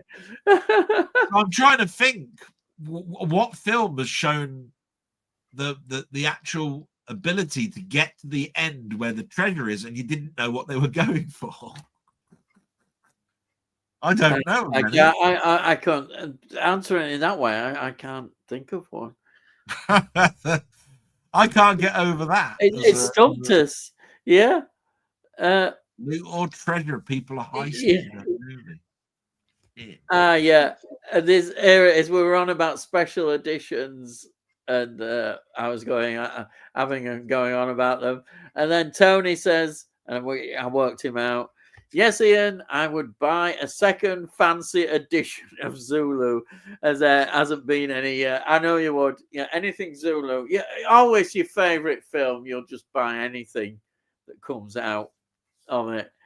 Yeah, because I was going on about Star Trek: The Motion Picture, and you would buy every single thing connected with it. Yeah, and then we've got Jamie saying, Shoot to Kill is called Deadly Pursuit over here in the UK. Much better title. Right. Thank you, Jamie. Yeah. And then Stacey says, I really enjoyed the new Jesse Plemons Emma Stone movie. Begonia era is mentioned again. It reminded me of Misery, but also like Close Encounters too. Fantastic film.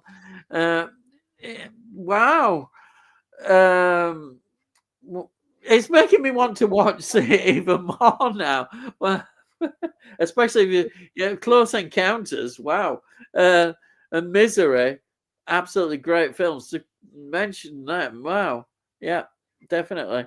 And then Tony says, Jamie says it favorite soil for growing the potato in. Oh dear. Okay. Pig shit. Yeah. Pig shit. Yeah, cheeky fucker. Oh dear. It's a good one. Well done. I know what you mean, Tony. We're getting that to that level. Yes, Begonia was good. It's actually a remake of Save the Green Planet. I haven't seen Begonia. I haven't seen No. Begonia. No. I think it was reviewed the other week. Yeah. I think it's been well received. Yeah, it has. That's what I'm saying. It keeps getting mentioned. So, and then James said, Tony, a nice blend of freshly cut grass, some cow manure, and some pH neutral dirt. Oh, right. So that's what you'll get good potatoes growing in good soil. Right. I don't know. I get a Sainsbury's. They got me in bags. Yeah, it's a bit easier, isn't it? They got. Believe it or not, they got them in bags. Yeah. We got a farm shoppers. We got a farm shop as well. And then a Rocket Bunny says, I only bought duplicate films when upgrading the tech quality media, e.g. Star Wars. I bought VHS. Widescreen VHS, DVD, Blu-rays, 4K Blu-ray. Imagine buying special edition releases on top also. Yeah, because I've got to add Laserdisc in there. You can imagine, yeah. And of course, I think I even got a copy of video CD, VCD. That's an old method that not many people talk about. Video CD, crikey. Yeah. And then Osai says, I know a great French film. It's called Martyrs. I highly recommend it. Yeah, we've talked about Martyrs. It is a brilliant film. Last week, wasn't it? It's depressing, I admit, but it's a brilliant film. Didn't you talk about that last week? Yeah, with Jamie, we talked about it in that 10 films that we did from each of us. Yeah. That's where I heard about it. Yeah, it has had a new. I've seen it being shown now. It's had an updated release in a fancy box set. And, see, this is that ripple effect. This is where for 3 weeks we kept hearing nothing but join Ian and myself in a horror live spectacular. And even a week or so afterwards, we're talking about bloody live stream. Yeah, it's highly recommended. Pain in the ass. Oh dear. I'm only jealous. Oh dear. See my big smile because I'm just joking. I can see it. I am just joking, but it's just it always comes across. People know actually when if I was really pissed off, they'd really know, right? But I like to have a laugh. Well, you've got to have a good laugh, haven't you? And then oh dear. What breed of cow, Jamie? I think that's about as far as we can go with this one. Oh boy. Jesus we do get into these areas. Dear. Oh no. What breed of cow gives you better milk? Oh, bloody hell. Oh, Frisians or something are they called? Oh, you're talking Frisian, you mean? Frisian, that's it. Yeah, that's what I'll say. I don't know anything about them. I just said that name. I always want, we could make a laugh about things. Say, how do you get semi-skim milk out of a cow? Right? Yeah. Always wondered that, right? How, if you put a bottle under it with a blue top, does it know? Does it know? I only want Mind semi-skim. boggles. I only want semi-skimmed in this bucket. Yeah, semi-skim.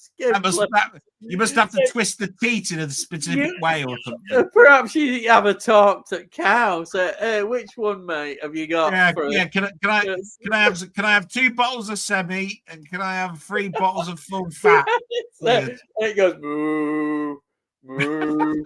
How many moves it does? Gives you the answer. You got to twirl its tail to the right 3 times and semi-skim comes out. And then here, crikey, we're still on about it. James going Frisian gives you milky potatoes. There you are. Yeah, there you are. Stephen Taylor, I was wondering here, you've mentioned a couple of times you suffer with a painful leg. Is it muscular pain you suffer with? Well, it's mainly with all these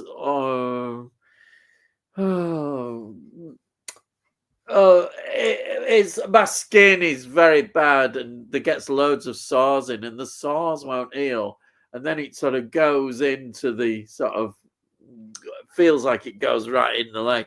So it's not actually the muscular part, but it's the actual pain right all over, and it just will not heal. It just doesn't heal up, and it's like torture. It's like somebody. You've had lots of wraps and things, haven't you, on them? Yeah, I have. I've been trying out new ones.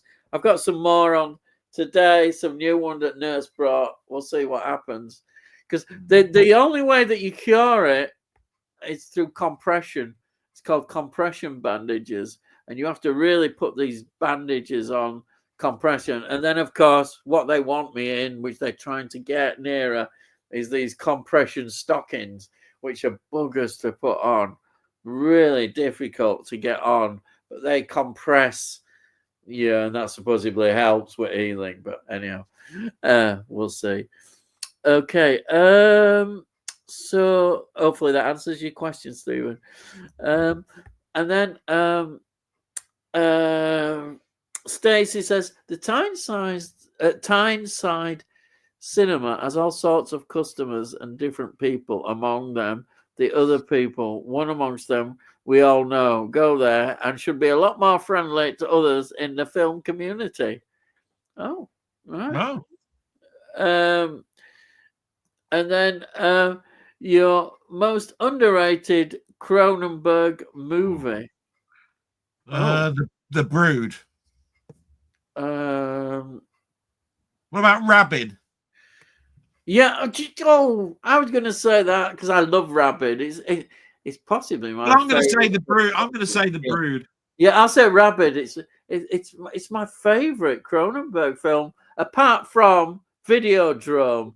But that is very mainstream, really, for Cronenberg. I was going to say, I don't think that's underrated. It's like Existenz is universally not liked. You know what I mean?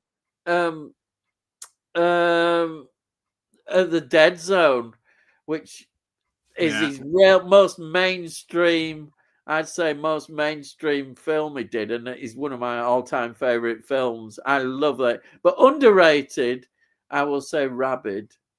Yeah. Well, it's one of the first ones, isn't it? It's an earlier one. That's even before The Brood, isn't it? Yeah, it's the Rabid must be one of his first. Isn't it? Yeah, it's like a pandemic. It's the pandemic almost. Really, it just breaks out everywhere. Cronenberg's weird. Yeah. I always found Cronenberg weird, but I watched a lot of them. I didn't understand them for years and years and years. He's a bit hit and miss, actually, for me. Sometimes it works well. It's like watching a Ken Russell film. Sometimes he's really good. I remember watching Lair of the White Worm and going, "What am I watching?" Oh yeah. What is all this? Weird, scantily clad woman with big teeth, looks like a snake. What the hell? What? Like this, Lair of the White Worm.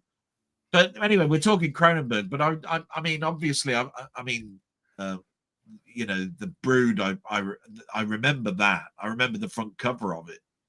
Videodrome. I never considered it to be underrated because it's like really, really well known, isn't it? Yeah. Scanners, I suppose. Yeah, Scanner. Yeah, but for me, it's Rabid. See, his Rabid. In fact, I didn't know about Rabid until I'd seen Videodrome, because nobody was talking about. Oh yeah, have you ever seen his first film? And I went, yeah. Yeah, Rabid is really good. It's still, I think it still stands up. You know it's at that period when it was made. It's obviously you just see, but I enjoy it a lot. I've got a Blu-ray of it. It's a fantastic film. And then Stay says, what movie franchise would you rather be a tech expert in? Ocean's franchise or the Fast and Furious franchise? Thanks. oh bloody hell! Because I'm not a fan of either. Well, but I suppose the Oceans franchise more, because I think it'd be nice for me to be a tech expert on the original Oceans. You know, with the backpack. Yeah. You know, we're talking Frank Sinatra and all of that sort of Yeah. stuff. But Fast and Furious, I've never been interested in at all. The Fast and the Furious. Yeah. I don't So know why. I've never seen a film of the. I've seen 3. I've never seen And any of them. each time I came away going, I don't know what I watched. But they're obviously doing well, though, don't they? Well, It's all about the next big car stunt that's in the film, and from that point of view, I'm just going, and yeah. But I'm not a tech expert, and technology and me, I don't know. I just use it. I suppose what they mean is, what would you like to be an expert in? But yeah, Oceans makes sense because you get lots of you stealing money and making lots of money. So obviously, making money, well, stealing money sounds a good idea. Amazing. Nobody mentioned that in the crime thriller and stealing heist type thing. Yeah, the Ocean film. They're always well sort of. If you'd like to know what movie franchise I'd like to be an expert in, I'd always like to be known as knowing an awful lot about the Star Trek films or Planet of the Apes films. I'd like to be an expert in those. You know what I mean? Like, bring it on and say, "Oh, we're introducing Delboy. He's going to be our expert on the field of Star Trek." I'll be going, "Yeah." Somebody's recognized, right? I'm in with the old Star Trek, because you wouldn't want to do the Doctor Who film franchise, would you? Well, there's 2 of them. Yeah. You know what I mean? Yeah, I'll talk about the 2 Doctor Who films. Yeah, and I'll do one that why is Dune 84 and Masterpiece? Yeah. Why not? Yeah, why it is. Yeah, and then we've got Tony saying Jersey Guernsey are good for creamy potatoes. Say that, creamy potatoes. Yeah. And it says, what are 3 movies you'd like to see at your local cinema and that would be grateful to see at the cinema, and consequently make things a more welcoming environment when you recommend and interact with that? Oh, I'll tell you what, I'd always love, right, to be a person that was going to introduce a Ridley Scott film night or something, and I'd say, so we're gonna do a little homage to Ridley Scott.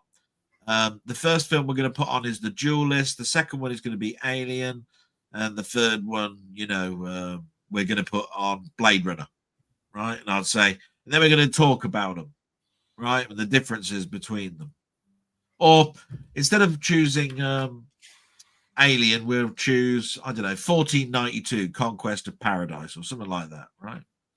That'd be nice. So that'd be nice to do at a local cinema, where they called me in and they said, right, you got the evening to yourself, you choose 3 films. Yeah. I'd choose a Ridley Scott night, because I just love the visuals. I just love early Ridley Scott films. I like later ones, don't get me wrong. But I'd certainly sit down with everybody going, "Whoa, we're going to watch Blade Runner. Yeah, you're going to watch Alien. Whey." Yeah, I'd love all that. What would you choose then, Ian? I'd like to do Hammer off Gothic horror. I Choose. thought you might choose. I thought you might choose like the spaghetti trilogy. You know, like the good, the bad, and the ugly, and No, I think Hammer. Or Hammer films, yeah, something like three Christopher Lee films or something. Yeah, 3. I mean, Hammer. I'd have to. Yeah, I'll go for Gothic horror. But as I always say, Hammer just is such a massive company in terms of films, the wide-ranging amount of films. But I'd go for Gothic horror, and I'd choose 3 of films that represent best for me of that thing. So I would choose Curse of Frankenstein. Then I would choose for Dracula, Taste the Blood of Dracula, because I always come back to that film. I think it's so good. It's set in Victorian time, and it's all about hypocrisy of Victorian society, and it's just brilliant, absolutely. And then which would be the other one? I know a few people that would choose. Oh yeah, I'd choose Back to the Future trilogy and put all 3 on or something. Or I wouldn't. Let's see. I don't know which other one I do. There's so many good Hammer films that I love. I know I would choose The Witches because it's not what people. I said Gothic horror. I've just changed myself, but I always choose The Witches because it was done. It was a contemporary story, and it's really good. It's you wouldn't choose Rasputin or something like that. Yeah. The obviously one would have been The Devil Rides Out, but I think I'm trying to choose ones that perhaps are not always as well known. That's why with Dracula one, I love Taste the Blood of Dracula. It's just so good. Yeah. So those would be the ones that I'd choose. Yeah. Right. Hopefully, better move on, aren't we? Yeah. And then James says The Great Silence is a brilliant bleak spaghetti western. Yeah, I'm planning a live stream with Neil in the new year to discuss Sergio Kabuki westerns. Oh, fantastic! Well, looking forward to that. Is that Neil? The movie, but he's really good. Is Neil? If it's the one that I think it is, he's a great guy. Is Neil? Well, the Great Silence I chose. Yeah. For no other reason other than I went upstairs and I was looking at my Ennio Morricone vinyl collection, and The Great Silence was there. And I thought, oh, that was it, really. So I haven't even seen the film, so I'm looking forward to it. It arrives tomorrow. Neil's movies, he's such a really well-informed, real enthusiast. He's an Englishman living in Canada, and he's fantastic. So I can't wait to watch that one. It sounds absolutely brilliant. He's so knowledgeable. I wish I had his brain cells for remembering. He just remembers everything. Best thriller villains. Oh Christ! You know, I do like questions, but bloody hell, who's a really evil bastard other than Ian?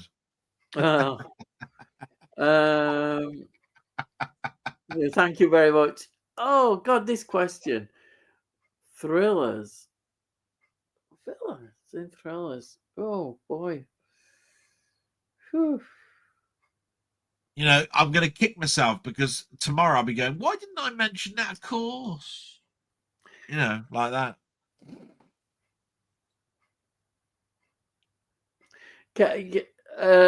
So you can't use serial killers. I can think of a lot of the serial killers that I could use. I could talk about. Well, serial killers are villains, aren't they? Oh yeah. Right.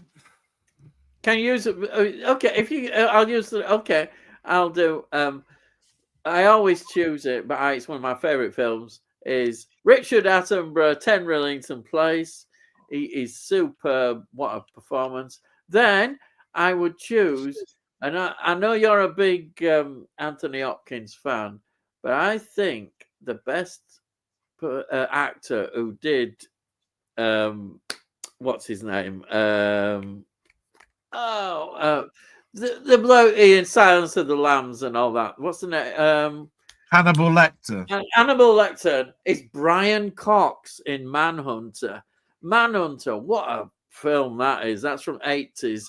And he plays a brilliant performance of Hannibal Lecter. Oh wow. Oh yeah. Well, I mean, you got Norman Bates, haven't you? And then another villain would be. You can only have one. No, it's okay. I chose those two. Then, if I can only have. No, I'm just going to. If you want us to be here till 4 a.m, right? We'll go down the bloody list, shall we? Yeah. Right, go on then. You know, I mean, you've chosen Hannibal Lecter. And every time you're moaning, you're wasting time. Go on, get on with it. No, I'm just going. I really don't know. But I mean, I suppose you could say, you know, Norm Bates. What about I don't know what her name was. What was her name in Misery? Oh, his greatest fan. Got what she was called. Oh, she was a brilliant villain. Yeah, she was. Yeah, you want to choose her? Yeah. Yeah. Okay. Well, I said choose two. You said you chose two. Well, I chose two. I just was. So I said Norman Bates and that woman in Misery. I forgot what her name was. That's all. Yeah. Yeah. Number one fan. That's how you call a number one fan. I'm your number one fan. Yeah. I want to know what your next book's like. Yeah. Are any of you as excited as me for the up and coming Scrubs show reboot? I'm sorry, I never saw the. Were you a big fan of Scrubs? Were you a big fan of Scrubs? No, I saw the first couple of I saw the first couple of seasons of Scrubs. It was all right. I can understand why people would be excited for it, but there was about 10 or 11 seasons of the damn thing. Yeah, yeah. I didn't keep up with it. Yeah.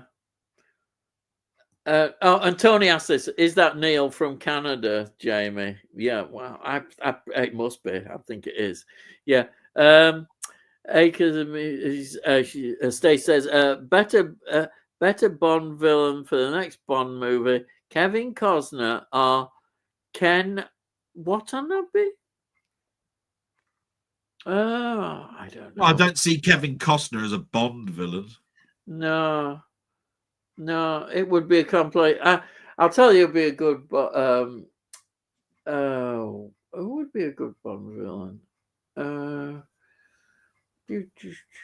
I know. I've got one. I think he could do it now. Hugh Grant. You'd have Hugh Grant as a Bond villain. Yes. Have you seen Hereditary? Yes, you know I've bloody bought it, haven't I? He could do all sorts now. I reckon. No, but what I'm saying is I look at a Bond villain as being sort of sly.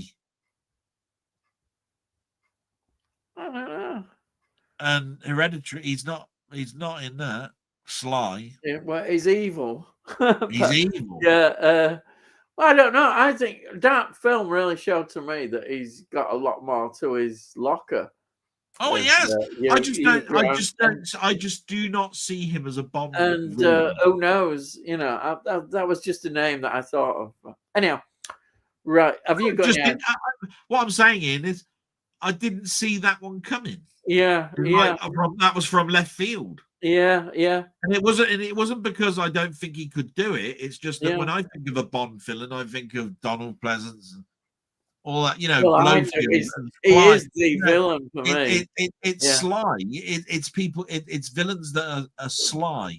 But don't you think in recent years we've not had much in Bond villains. I think they've No, been very poor. been very lackluster. Christopher Yeah. Walken, as much as I love Christopher Walken, he wasn't really much of a villain, was he? But I mean, in the Daniel Craig era, I'm not Yeah, impressed at all. name a good villain.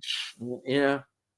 Anyhow, we need to get on, don't we? And then Stay says, thanks, Tony. I appreciate your demure and comments and questions. Yeah, we do love Tony. He's great. Kind of you, Acres. Yes, Tony, with regard to Neil, it is Neil from Canada. Sounds interesting. We'll probably go off on a general spaghetti western tangent after talking about Korbukia. And then Yeah, I dare say from now we'll be having a bloody we'll be advertising the fact that there's going to be a live on Muckman, right? And it's not even till flipping New Year or something. We'll be having every week. Oh, did you know I'm doing something with Neil? Look in about 7 weeks' time, are we? Count down now, then. Right. I do like laughing and joking about that. Oh dear. So you could read a little bit more about the making of this thing and then rewatch it again. It might help to reconstructualize it rather than just feeding yourself slop after slop. I'll tell you what, Si, have you thought about buying? I'll tell you what Hollywood used to do back in the day. They used to bring out the scripts of the films for you to read along with. Have you actually done that for The Sting? I think there is actually a script that you can buy for The Sting that you can watch along with the film. They did that with Star Trek. I know that, the Wrath of Khan. Paperback book it was. You could actually follow the script along with watching the film. Yeah. That's one way of looking at it. They used to do that, didn't they, with Fawlty Towers, Monty Python, all of those, didn't they? That said the scripts of Monty Python. You used to be able to watch the TV show and you'd have the whole script, wouldn't you, that you could read along with it, the parrots and everything, Yeah. Probably reading more in general would be a good way of helping you so you don't use words like stupid out of context out to people or women that you've never heard of more than you know. Stacy says, after recent death of Prunella Scales, I thought I'd ask what's your favorite Fawlty Towers episode? Yeah, I know mine, but yeah. Go on then. Basil the Rat. Really? Yeah, I love Basil. I can't remember them. I can't always remember the names of them.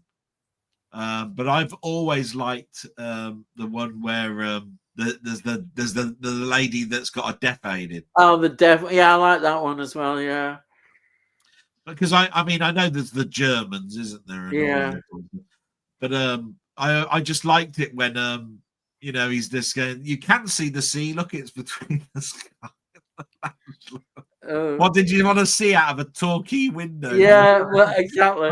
He just goes into one of those Monty Python rants. It's genius, mind you. They're all good. That's the thing is when you break down Fawlty Towers, you realize the quality. Every episode, I think, is good. Like I said, Prunella Scales came to my hometown. She was on one of those great canal journeys with her husband. I wasn't there at the time, but I love the fact that when they showed it, there was my hometown, and they had the town crier there and all that sort of stuff. Yeah, and it brought back so many memories because I can't remember her in too many films, but I remembered her being in a science fiction film called Phoenix. I think I mentioned it in my blog, Phoenix. Yeah. But she'll always be Prunella Scales, won't she? I mean, Sybil Fawlty. Yeah.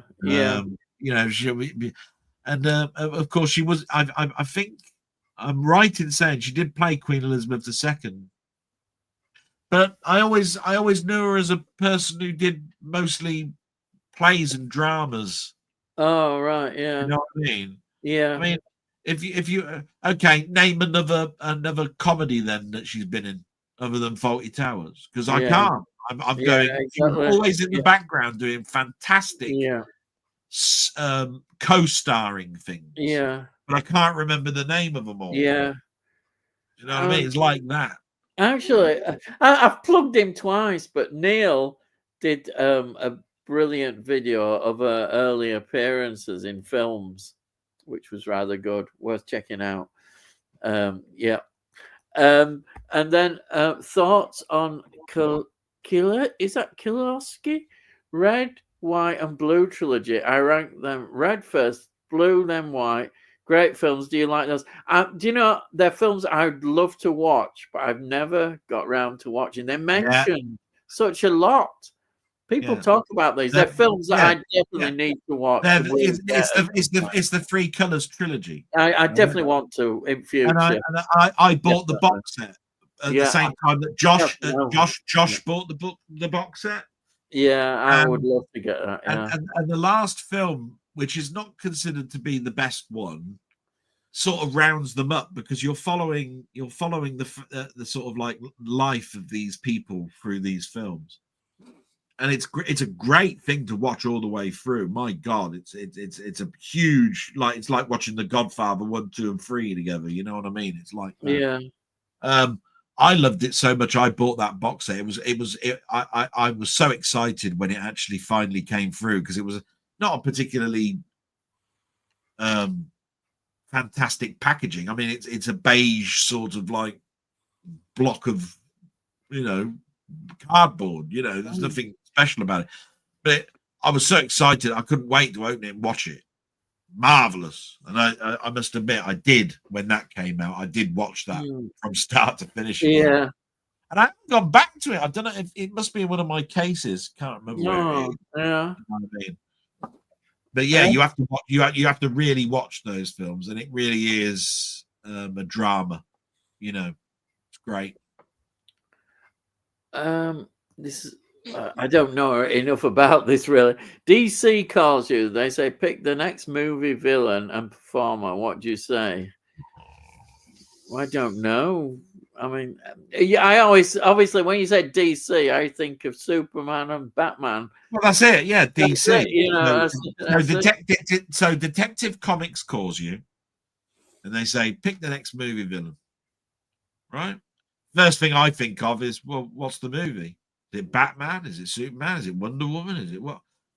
And then movie villain and performer. So let's say, okay, I'm going to pick one for you, right? I'll make it easy for you. I'll say Batman, right? For me, I'll make it hard for myself. We're gonna do a film on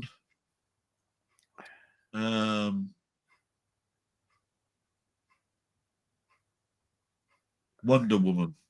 Oh, shit. Yeah.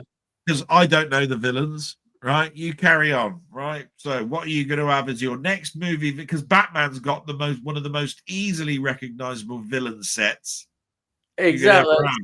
Any villain. I mean, because you could have here. Look, you could have here King Tut. You could have Christ knows what. I mean, you only got to look at the '60s Batman stuff, right? Yeah. Just so I made it easy for you. It's interesting though that you pick all those, but you can bet that they won't use all those in the films, or they'll only pick so many. I think they won't pick really. I'll tell you what, I quite like it. I know it had a bad rep as a film, as perhaps the worst Batman film, but Poison Ivy was in there, and I quite like to have seen more Poison Ivy. Okay, so I've got one. Yeah. Who's going to play Poison Ivy then? Oh, you got to do the performer. Oh, crikey! Who would do it? Because you can't have Uma Thurman. She's done it. Yeah, that's ruined. Scarlett Johansson in a different way. Yeah, but she's been Batgirl. What about Eva Green? Oh, yeah. So you're better at this than me. So but I don't know DC. I'm a Marvel person. Yeah. So let's see. I'm going to go really weird. So I'd like to see Wonder Woman up against a Batman villain like the Joker.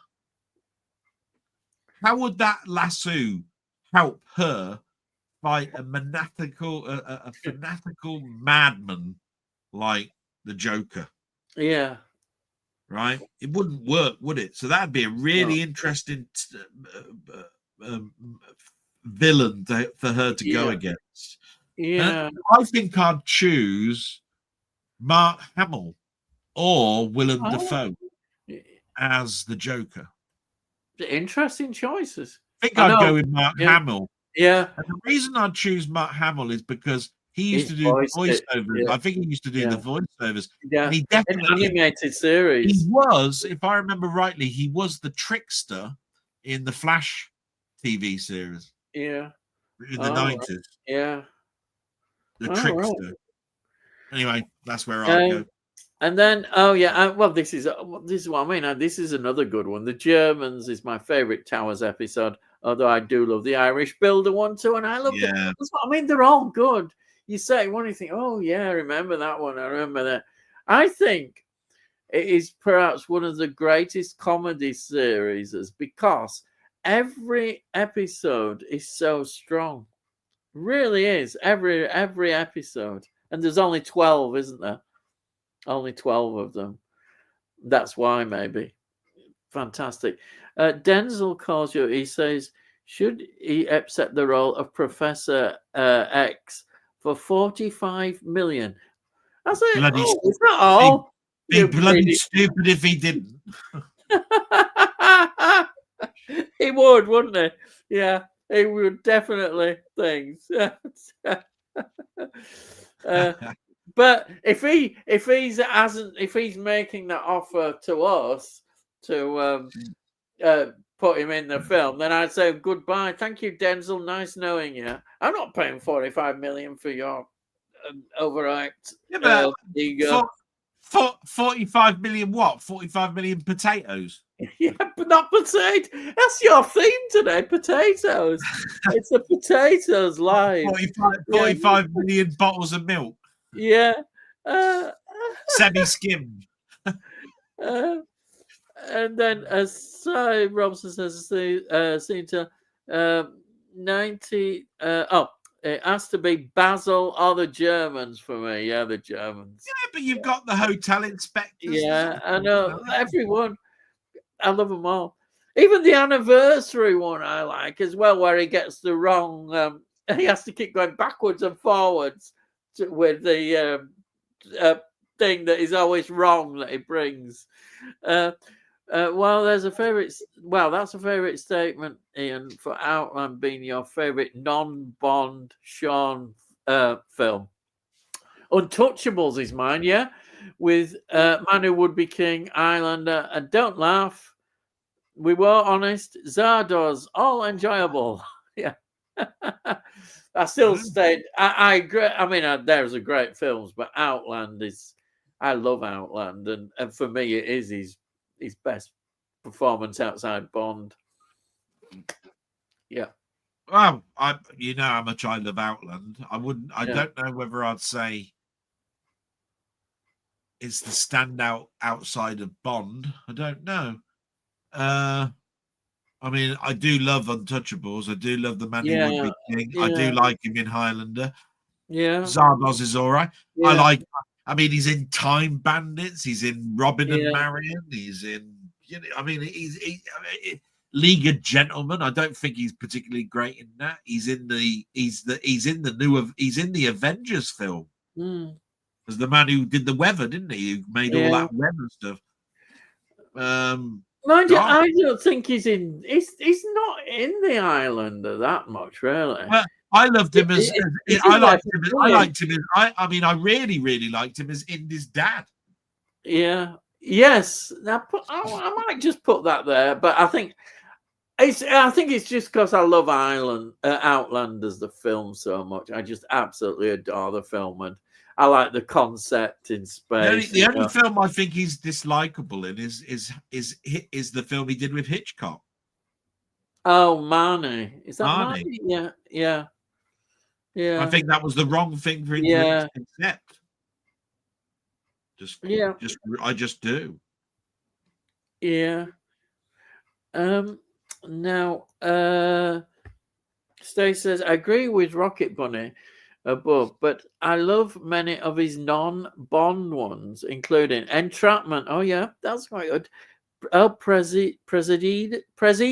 Yeah, and I enjoy his performance in Medicine Man and Finding Forrester. No, you know, Medicine Man's got a Jerry Goldsmith score.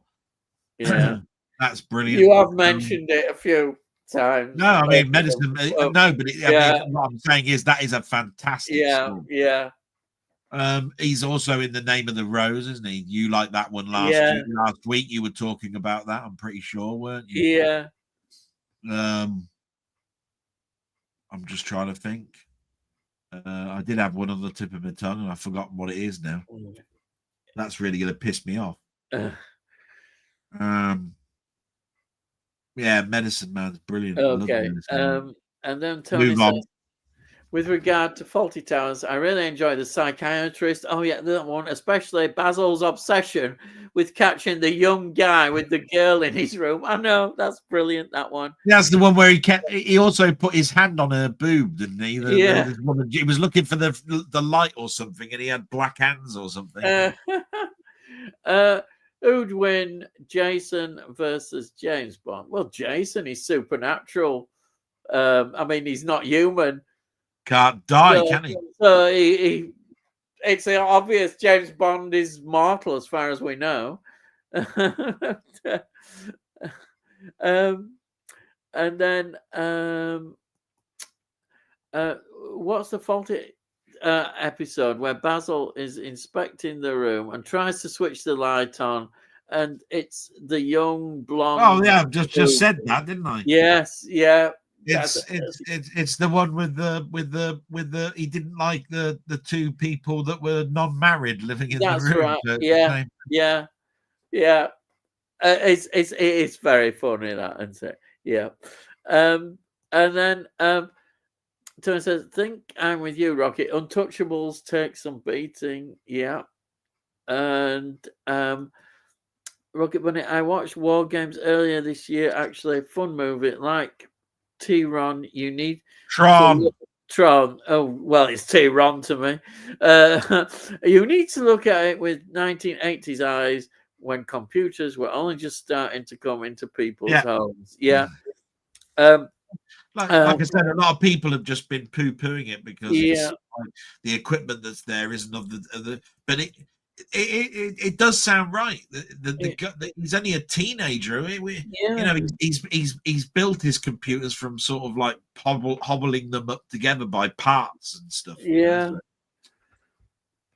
Tony says that's the Psychiatrist. Yeah, with that. Connery's monologue to Ness. You bring a knife, you bring a gun, blah blah blah blah. About taking Capone's men to the morgue. Yeah, it is. I think a film that's got quotable lines is always going to be a winner, and of course everybody does quote that. You know, you bring a knife, you bring a gun. Yeah, all that sort of stuff. And then Luan Peters was. Is that Luan Peters was the girl appeared in a few films late 60s and 70s. All right. What? The Sean Connery film I was thinking of was Rising Sun. Oh, yeah. And then Tony Hawk, I love that episode, yeah. Buster Rhymes and Dangertainment is great. Okay. Right. Thank you, Stacy. Then we've got thumbs up there. Oh, best noir of each decade. Oh, I mean, I'm never going to be able to do that, Ian. I'm sorry. I've always said right at the very beginning when we were starting up, I said the thing that I need to do more of is watch more noir films. Right? I haven't watched enough crime stuff, and I said I can only name things like Dead on Arrival or something like DOI, should I say, or whatever. You know what I mean. I don't know enough for me to come up with one from each decade. Yeah, unfortunately, I think I agree. It's an area I still need to get more into. And I think I really do think I need to take some time and do that. I mean, I say I like my favorite. If you ask me, is The Big Sleep. I always say that, the Bogey film, because there's a lot of that era. And there's The Maltese Falcon. That's another one. That's a great one. I'm gonna have to go and check. I'm gonna have to go and check to make sure the door's locked. I forgot where I put it, so I won't be very far away. Okay, I'll carry on. I'll get through comments. So says, I've discovered a new. I'm keeping the camera and everything on. Yeah, I've discovered a new independent cinema just outside Newcastle city centre. They're putting on a special free screening of Get Carter on the 30th of November. Support the local arts. I mean, a free one. God, I'll be there, wouldn't we? If it's free, I bet they'll get a lot of people going for that. And it's what a film, Get Carter. Brilliant. Very appropriate film. 5 minutes ago, he said that. Missing you already, Dale, Tony says, I'm sure. That sounds great, Si. I must be selling if it's free. Question, fireworks, yay or nay? Yeah, oh, crikey. I'm not bothered. I'm neither, really. In a display, they're all right. I don't get that excited, but I'll say a controlled display, yay, but not really. I'm not bothered. I'm not boring. They don't excite me that much at all. Firework displays, even these organized ones, they don't really excite me. You see them on the TV, and that's about. Oh yeah, it's me. I'm a bit boring. And then I'm a nay. Pets and wildlife. Yeah, I'm petrified of the big bangs. Hardly used to shout uncontrollably for days. I know dogs. They go. People should protect the dogs. Yeah. So in a way, I kind of agree with you. So I'll jump over. I'm not bothered about them. But yeah, if you're a pet owner, I think I can understand that. And wildlife. Yeah. And Sandra says, which Carry On film do you think is the most underrated? I think it would be Cabby Regardless or Cruising. Mine would be, I normally say Cabby, but I think more people keep saying it as the best Carry On film. Carry On Cabby is the best black and white version. Yeah, it's so good. I'll tell you what I'll say, and it's a black and white one, because I really enjoy it. And it's an early one. I just think it's quite of that period. It's Carry On Policeman. That's a black and white. I'm going to go with one that I think is liked but does not talked about too much, and that's Don't Lose Your Head. Yeah, that's shouldn't. So we've got saying, me and Sammy G got two of the best. The tickets for that. Tony says, colourful fireworks, okay, but constant explosions, no, especially for pets and elderly people who may be alarmed. Yeah, I know. I don't like them. And as I say, I think we've been quite lucky today. I think they did it all on Saturday. We're going to have to speed this up a bit, I'm afraid, because I've only got till 11:30, unfortunately. Two of the last remaining tickets. The thumbs up. And then same jumper in 2 weeks. Dell, John says. My late dog used to curl up shaking into my side with fireworks. And then war operation plan response. Thank you for telling me that one. I can never know these things. Yeah, I see. You're supposed to. I suppose you could marry it up with Burger King, couldn't you? Tessa, Sandra, regardless of me, Carry On Regardless. Carry On Regardless. 3 of the later ones I would enjoy Behind. I'll tell you one that I didn't like, but every time I keep watching it, and that's Loving. Oh yeah, is that the wedding? That's the married bliss agency. Oh, right, yeah.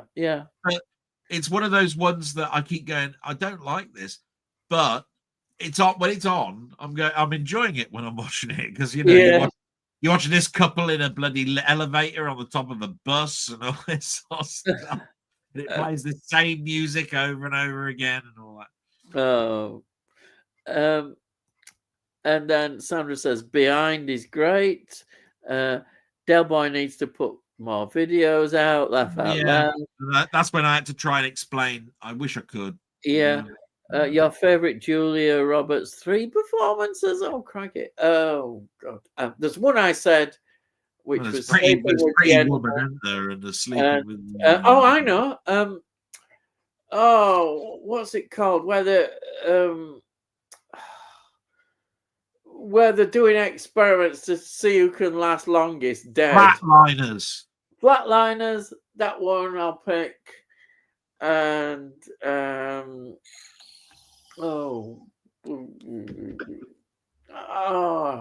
can only think of those two. They're films that I really like. You've already said Sleeping with the Enemy, Flatliners, Pretty Woman. You could have. Not that fussed with Pretty Woman. No, but if you can't think of any, yeah. Anyhow, what about you? I'm choosing the same three because I don't know too many. Yeah. Was she in John? Was she in that Maguire film? What's it called? With Tom Cruise. Show Me the Money and all of that. Was she in that? Oh, I don't know. I don't know. Sorry, I don't know. Erin Brockovich, I think it's called. Yeah. Oh yeah. There's people timing me now. Here we are. Ian plugs Delboy's channel at 21:33. That's the earliest he's done it. Yeah. So if you think about it, Ian, that was 9:30 and it's now 11. It's now 11 o'clock. That's how far behind we are. Go on a water ride for Harry, and the Andersons are a dark ride for war games. A dark ride for war games. Same with me. Yeah. Oh yeah. This one is good. Erin Brockovich is Julia Roberts. Which is what I just said, isn't it? Yeah. You're right. And then Ross says, "Hope you're doing well, Del." Thank you very much, Ross. That's brilliant. Not that you'll probably be here now. Oh crikey! Let's see. Best movie you've seen while on holiday. Oh, I know what it was. Well, it was when I was a kid. Do you want me to say mine? Yeah, go on. Mutiny on the buses in Blackpool. I'll tell you what, one of the worst films, and I was really disappointed, was Escape from LA. Oh yeah, you said when you was in America. Yeah. And another visit I went to see in the States, which I really liked, was Star Trek Generations. Yeah. And I'll tell you the reason why. I went over there at the time, just lucky, really. It was out when it was over there. And then because it was out when I was over there, I was able to go into McDonald's and get all the paraphernalia, because McDonald's used to do all of the, you could get a Coke with all the Picard cups and the Riker cups and stuff. I brought a shitload of that stuff back. I don't know where the hell it is now, but I've got it all still. I think it's up in the attic. But I used to love all that. If you went over at the right time, you could come back with a shitload of McDonald's stuff. Yeah. So. And then James says, "Not sure what my rant was about." Yeah, there you are. He doesn't need an excuse. He just gives you one. But appreciate it, Delboy. We've had that one. We had the movie on holiday. We've got. What's your thoughts on the news of Patrick Stewart saying that he's going to retire after the next Avengers film? Well, it's not surprising, is it? It's sad. I'm surprised he's even going to do another film. I didn't know he was going to be in the next Avengers film. Yeah, I thought he was too old for that. Because I remember. I think he wanted to lay rest to Professor X. Yeah, because when we saw him in that season 3, the very last episode of Picard, which was a nice series. Even then, you always felt it was having to sit down a lot. He sat down a lot. Look, this is what's going to happen, right? Patrick, can you come over and do the last Avengers film for us, right? We're going to give you 2 million, and all you got to do is sit in a wheelchair. Yeah, I'll do it. Yeah, thanks. Yeah. Right, that doesn't take much bloody persuasion, does it? You're going to sit in a wheelchair for the rest for the whole of the film, right? I could do that. Yeah. And Tony says he's 85. You can't blame him. No, not at all. And he lives in the Midlands and not far from here, by the way. Just so you know. Yeah. And then Susan says, "Are you worried about car battery, Del? You haven't been able to drive for a few weeks now. Oh, you brought that up in your blog." Yeah, it's actually 10 it's actually 10 weeks, but I think I think I mentioned that I put my car battery on charge that on Saturday. Because I'm expecting really now some movement. You know what I mean? But even at this particular stage, Wednesday, I haven't phoned them up. I thought I'd do it Thursday, or Friday, so tomorrow. Say, it's been a week. What's going on? Because I kept phoning up every 3 days. It's the same thing every time. Oh, you're a priority. So anyway, moving on. Yeah. I'm more concerned about the brake seized. Car battery. James says, "Don't you think it would be good to have a Halloween sequel where he wears a Mike Myers, Austin Powers, Wayne's mask instead of a William Shatner mask?" Okay. And he would go around stabbing people and saying, "Do I make you horny?" Yeah. That'd be fun, wouldn't it? Rocket Bunny, okay, I have to admit, I like a good tier list. If it's something I'm interested in, you can tell a good creator if you disagree with every ranking they give or something, but still enjoy the video. Well, that's fine. Each to their own with his ranking thing. What's better, tier list or iceberg? I have no idea what the difference is. All I like is videos that said from worst to best, ranking them like that. I get on with those, but all this fiddling about up and down, it's not for me.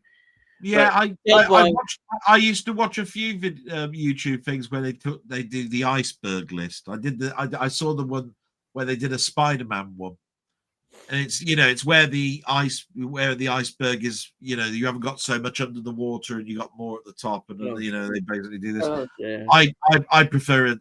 If I was only choosing those two, I'd say a tier list. Yeah. The iceberg one could be so confusing. Yeah, I find tier lists not bad enough, but there we are. I don't like either. Yeah. And then says, "Thanks, Del." And then Del. Then Stay says, "Zoolander, a better bank robbery or The Jerk?" The Jerk. Yeah, go on. I'll say The Jerk. Yeah, I know it's Steve Martin. Never got on with Zoolander. I've never really been interested in the fashion industry. I've seen it once, and I kind of forgotten a lot of it, to be honest. It's the fashion industry. Deadly Pursuit, Shoot to Kill. It's only available on DVD, but it's definitely worth picking up. Just do not read anything about it till if you haven't seen it. Okay, thank you for a recommendation, Deadly Pursuit. I watched the YouTuber The Sandsman, who's been doing tier lists of 80s horror movies. Very entertaining since he asks his viewers to vote. All right. Steven says, "Will you always go for the 4K version of a film, even though they can cost £25 compared to £15 for the Blu-ray? If I'm on a budget, which I am, I tend to go for the Blu-ray, just pure economics. That's it. I have to be honest. I mean, it's pretty easy for me. I buy mostly steel books, but it's not about whether it's £25 or £15. It's more to do with is there a better upgrade in quality in regards to a 4K or a Blu-ray. I mean, I wouldn't buy a 4K version of the Blair Witch Project. I think that's bloody stupid. We have to bring that up. Right. You know what I mean? So sometimes it's a little bit like that. If it's a tier film where I just want it because I want it in my collection, I'll probably buy just the Blu-ray. But if it's something I'm really passionate about, I'll buy the 4K every time. Because I want the best version, and hopefully they've done a good thing. That's all. Very quickly on that one. Yeah. Sandra says fireworks need to be banned, stop selling to the public. I think a lot of people are increasingly agreeing with that view. But will it happen? I don't know. Agreed, Sandra. You know, people. I don't even know where you buy them from. No, I'm not sure actually. But anyway, it's been good tonight. No, not heard much at all. Make Cocoon 3. Oh yeah, where Stephen Guttenberg has something that he needs a cure for, and they go on a new adventure. Oh yeah, mind you, I just love both Cocoon films. Absolutely love them. But I might be open for a Cocoon 3. You know, I might be open for one. I think it ended on a high though. It did end on a good high with the, everybody going on. That's a Ron Howard film, isn't it? Yeah, I think both are really good films. I really enjoyed them. It's really hard. It's really hard to find Cocoon now, isn't it? At a cheap price. Yeah, I think one of them is quite difficult. Fortunately, I've got both because I love the films. And also, I remember it's the first time that my mum and dad have actually liked a sci-fi film, and they loved it. They loved Cocoon, and there's me going, "There you are. You see, you can like sci-fi, you know." But there we are. And then we've got Rocket Bunny, Cy Robson saying, "I must read your questionable." I thought it read, "Which do you prefer, tearless or iceberg lattice?" Yeah, yes. Steve Guttenberg as a persistent case of the crabs.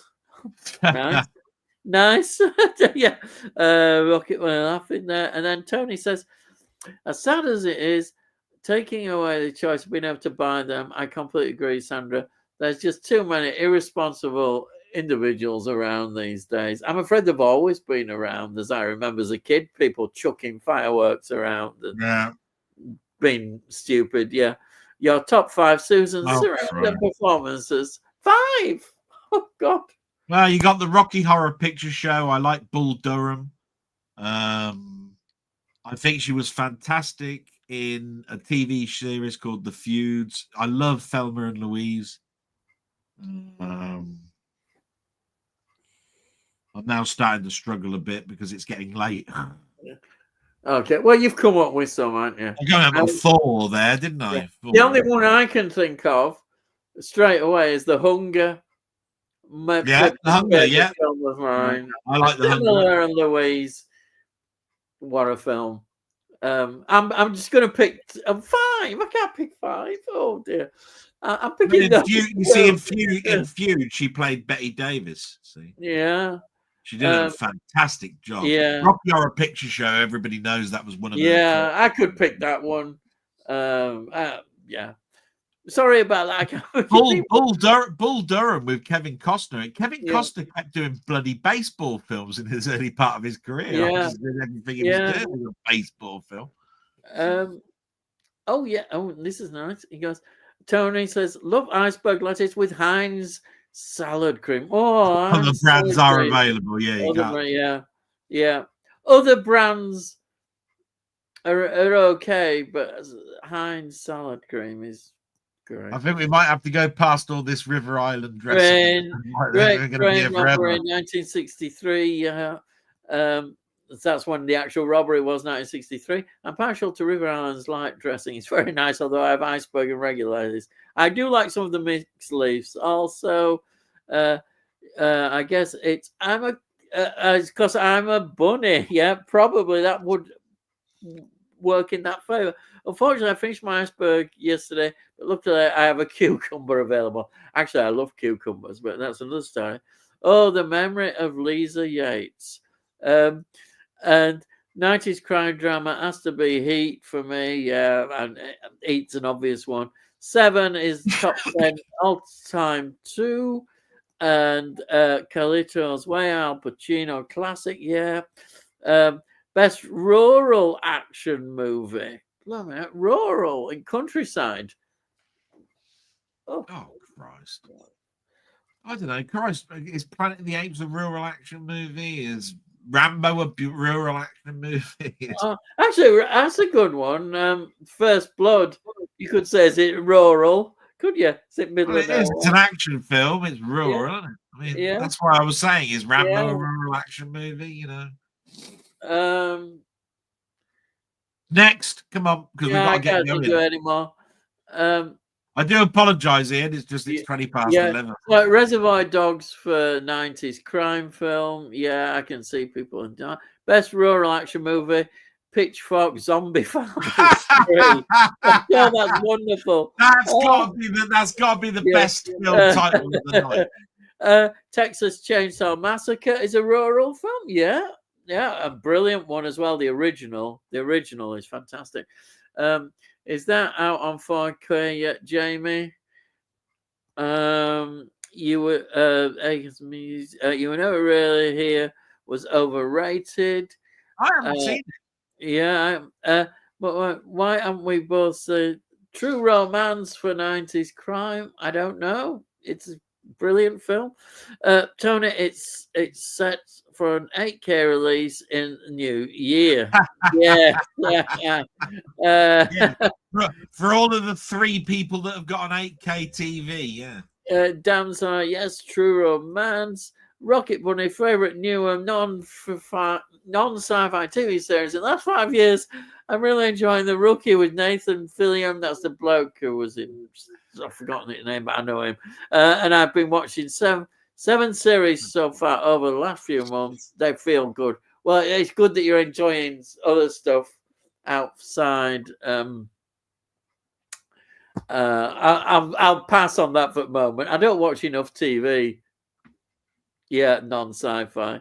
I prefer the Norfolk version of Mad Max for rural action, where they use combine harvesters instead of cars. Yeah, combine harvesters. There. Tony, I'm waiting for the sequel. It's set 10 years after where they've upgraded to tractors. Excuse Oh, me. great. I think it's part of a trilogy, Rocket. The third features JCBs. Hey, we're really getting into all this transport stuff. Year of the Comet, underrated, says Stacey. And then, oh, yeah. Now, I've just booked my ticket for an Odeon membership screening of Nuremberg. I've seen adverts. That looks good. It stars Russell Crowe as Herman Goring. I want to see that Anyone film. else going to watch when it gets its release? Yeah. I think that's going to be brilliant. I think that's also got. Is that also listed for an IMAX release? I think it is. It could be that. Favorite 80s or 90s PC game? Have you played I Have No Mouth and I Must Scream? Yeah. No question for me, but Delboy knows these things. Yeah, it's I Have No Mouth. It's I Have No Mouth and I Must Scream. Yeah, which is a book as well. Yeah. 80s or 90s PC game. Dungeon Keeper. Yeah. Okay. And then, would you like Christopher Nolan to make The Prisoner after he makes Odyssey? I don't know. I don't know whether The Prisoner can really be made into a film. No, because it's a character-driven story which goes through 13 hours. You know, it's 18 hours of episodes, isn't it? To actually get to the end. Yeah. I don't know if you could do that in 1.5 hours or 2 hours. I don't think. Yeah, I think it's one of those that wouldn't work. I don't believe it would. It wouldn't have the same charm and atmosphere as the original Prisoner TV series. I think even if you gave it 3 hours, it wouldn't be able to do that. Yeah. Oh, this is interesting. Yeah, James says I've got the original Nuremberg signed Burt Lancaster, so not fussed about seeing the remake. Yeah, Burt Lancaster, great. So I've seen the original Muckman. I'm just interested in the performance from From Crow. Crow, yeah. Yeah. Stacey says Copland. I don't know why people don't figure out that Michael Rapaport, but sorry about my thing, was being stashed at the house. I Yeah, don't he know. was hiding, wasn't he? Yeah. James says, "What's your favorite insect pie?" Oh, I don't know. I don't like insects. Actually, I'm not keen on insects generally. So why would I want to eat a pie of them? No, Yeah, not for me. yeah. Go and I don't ask like Anton. insects. Go and ask Anton Deck, because I haven't got a bloody clue. Yeah. I'm not going to eat them insects that we after for nutrition and all that. Yeah. Who would you cast as the fly for a new one? All I'd say, Stacey, is I love the one with Jeff Goldblum. They can't do another one like that. I just couldn't see it, and I couldn't think of anybody. He's perfect. I do find it really, really interesting. How you see they brought something new when the new Fly came out. When you watch the original Fly, you don't even know really who the scientist was, because Yeah, it starts off with his head and his arm being in a press. yeah, And then as soon as he just kept being in his lab all the time until suddenly it was all about Vincent Price and everybody yeah, around yeah, him. And then yeah, when the Fly came along, it was all about Brundle, wasn't it? yeah, I yeah. mean, so it was an interesting take to make another one. Or a reimagination of it, would you go down the Vincent Price route or would you go down the route like Brundle? Because both were interesting angles. But Yeah, yeah, you know what I mean? That's where I come yeah. off with that one. And then Rocket Bunny, I have to get skim milk from a cow. Make it Maybe go on on a a diet. diet, surely. Oh, right. Yeah, diet. Yes. Tony says, got to be cockroach every time for me. Well, yeah, lovely. I always remember at nursery we were asked, where does milk come from? My old friend replied, cows. I said, my mum gets it from the milkman. Yeah. Eating cockroaches reminds me of Creep Show. Oh, yeah. Yeah. Well, yeah, the last story, isn't it? The guy who's very Yeah, that's right. I guess that was aimed at me, Stacey. Shame about me, so I couldn't see it. Oh, right. By the way, Amazon have lots of Criterion releases on offer at the moment. Delboy, I bought The Irishman, Power of the Dog, Honora, Honora, and Winchester 73, all under 15 quid each. That's interesting. I might go and have a little look at that because I haven't got an Aura. I bought The Irishman and bought you a copy of Yeah, it. you did. That's how much I love The Irishman. And I paid, I think I paid 25, 30 quid for It'd that. be quite expensive. Oh, I didn't know that's pretty good. Under 15. Winchester 73 is a great film. Yeah. Power of the Dog, I remember seeing that in the pictures, I think. God, that was in the 90s, was it? Or 80s? Power of the Dog? I think. I can't remember. I must admit, when I get to this time at night, I'm tired. Yeah. So and then Stacey says, Goonies reveal. Never liked Goonies. Same. It's one of those weird ones where I watch it and it's okay. And I bought the steelbook of it, but I don't understand the fascination of buying 15 different versions of it that's come out. I totally agree.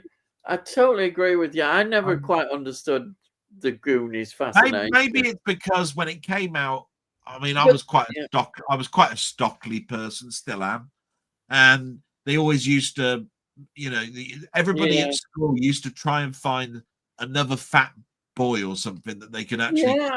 When I was at school, they called all the fat kids Roland from Grange Hill. So seeing a fat boy having to wibble his his belly, meant that just gave bullies something else that they could. You know what I mean? I saw it once. Really a Goonies fan. Once was in more than enough. I've never watched it, and I have no intention of watching it. again.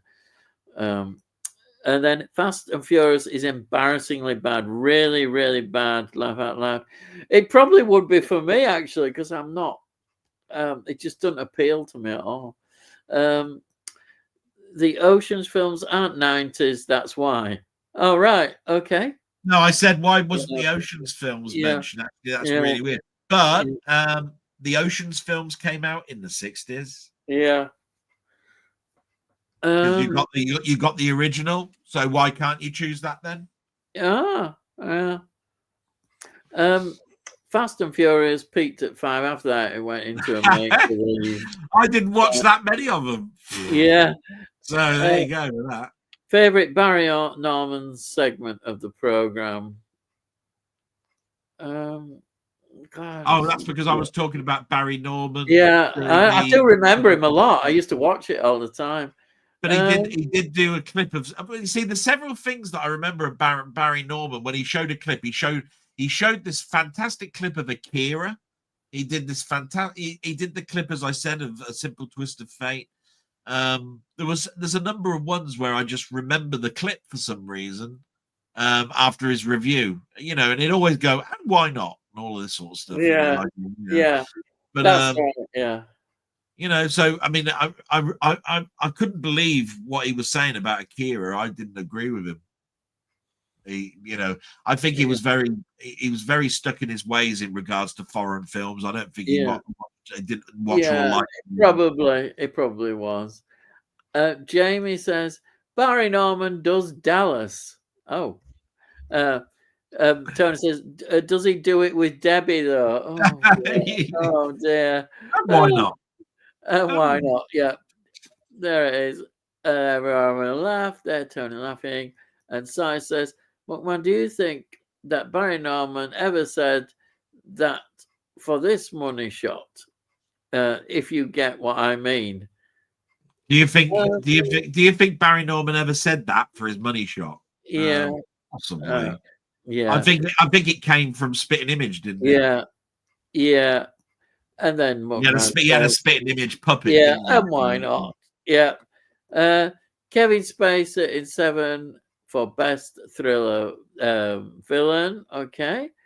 Yeah, why not? Yeah. And then Stacey, and why not?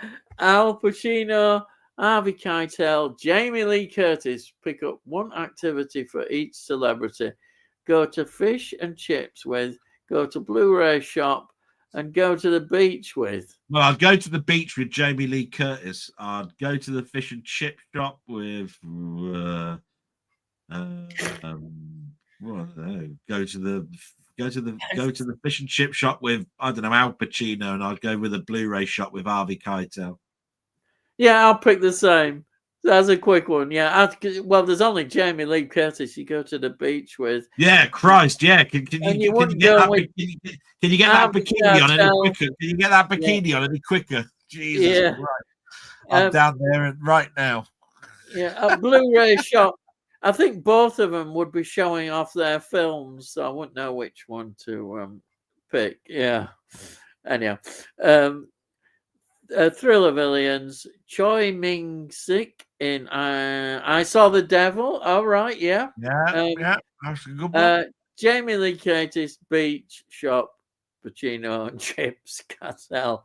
Oh, so it was the other way with the shop with the cartel. Ridley would enjoy that.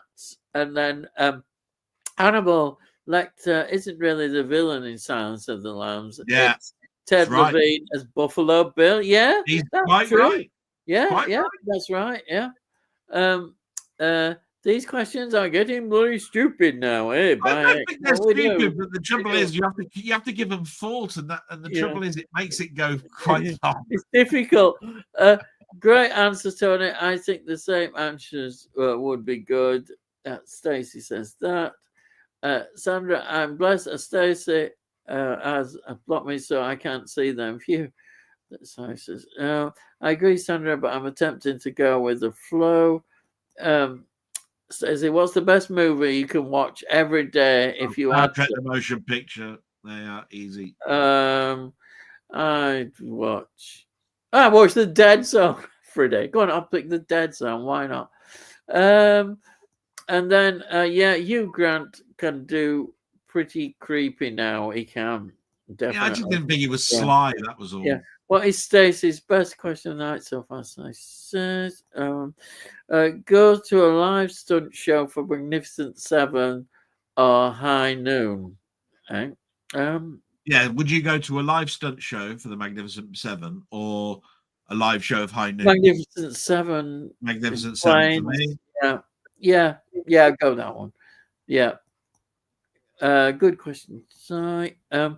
Hugh Grant would be an incredible Bond villain. He was brilliant as Cannibal in Cloud Atlas. He was a bandit in Panic 2 and fantastically sinister Yeah, in Heretic. So, yeah, I mean, yeah, I can have my opinion. yeah. I Um, don't care. yeah. And then uh, Stay says, what movie character would be the best neighbor?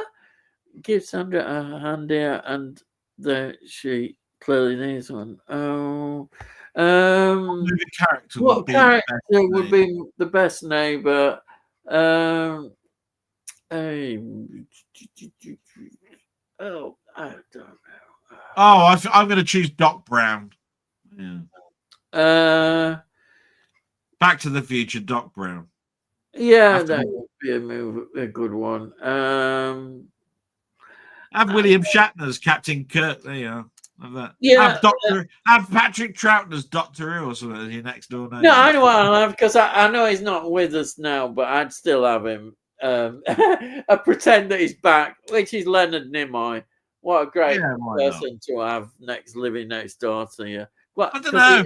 Yeah, I'd be a bit worried because he liked that photography of nude fat women or something, didn't he? For in his last part of his life, I'd be a bit worried about seeing his studio from the back window or something. oh, dear. Well, anyhow.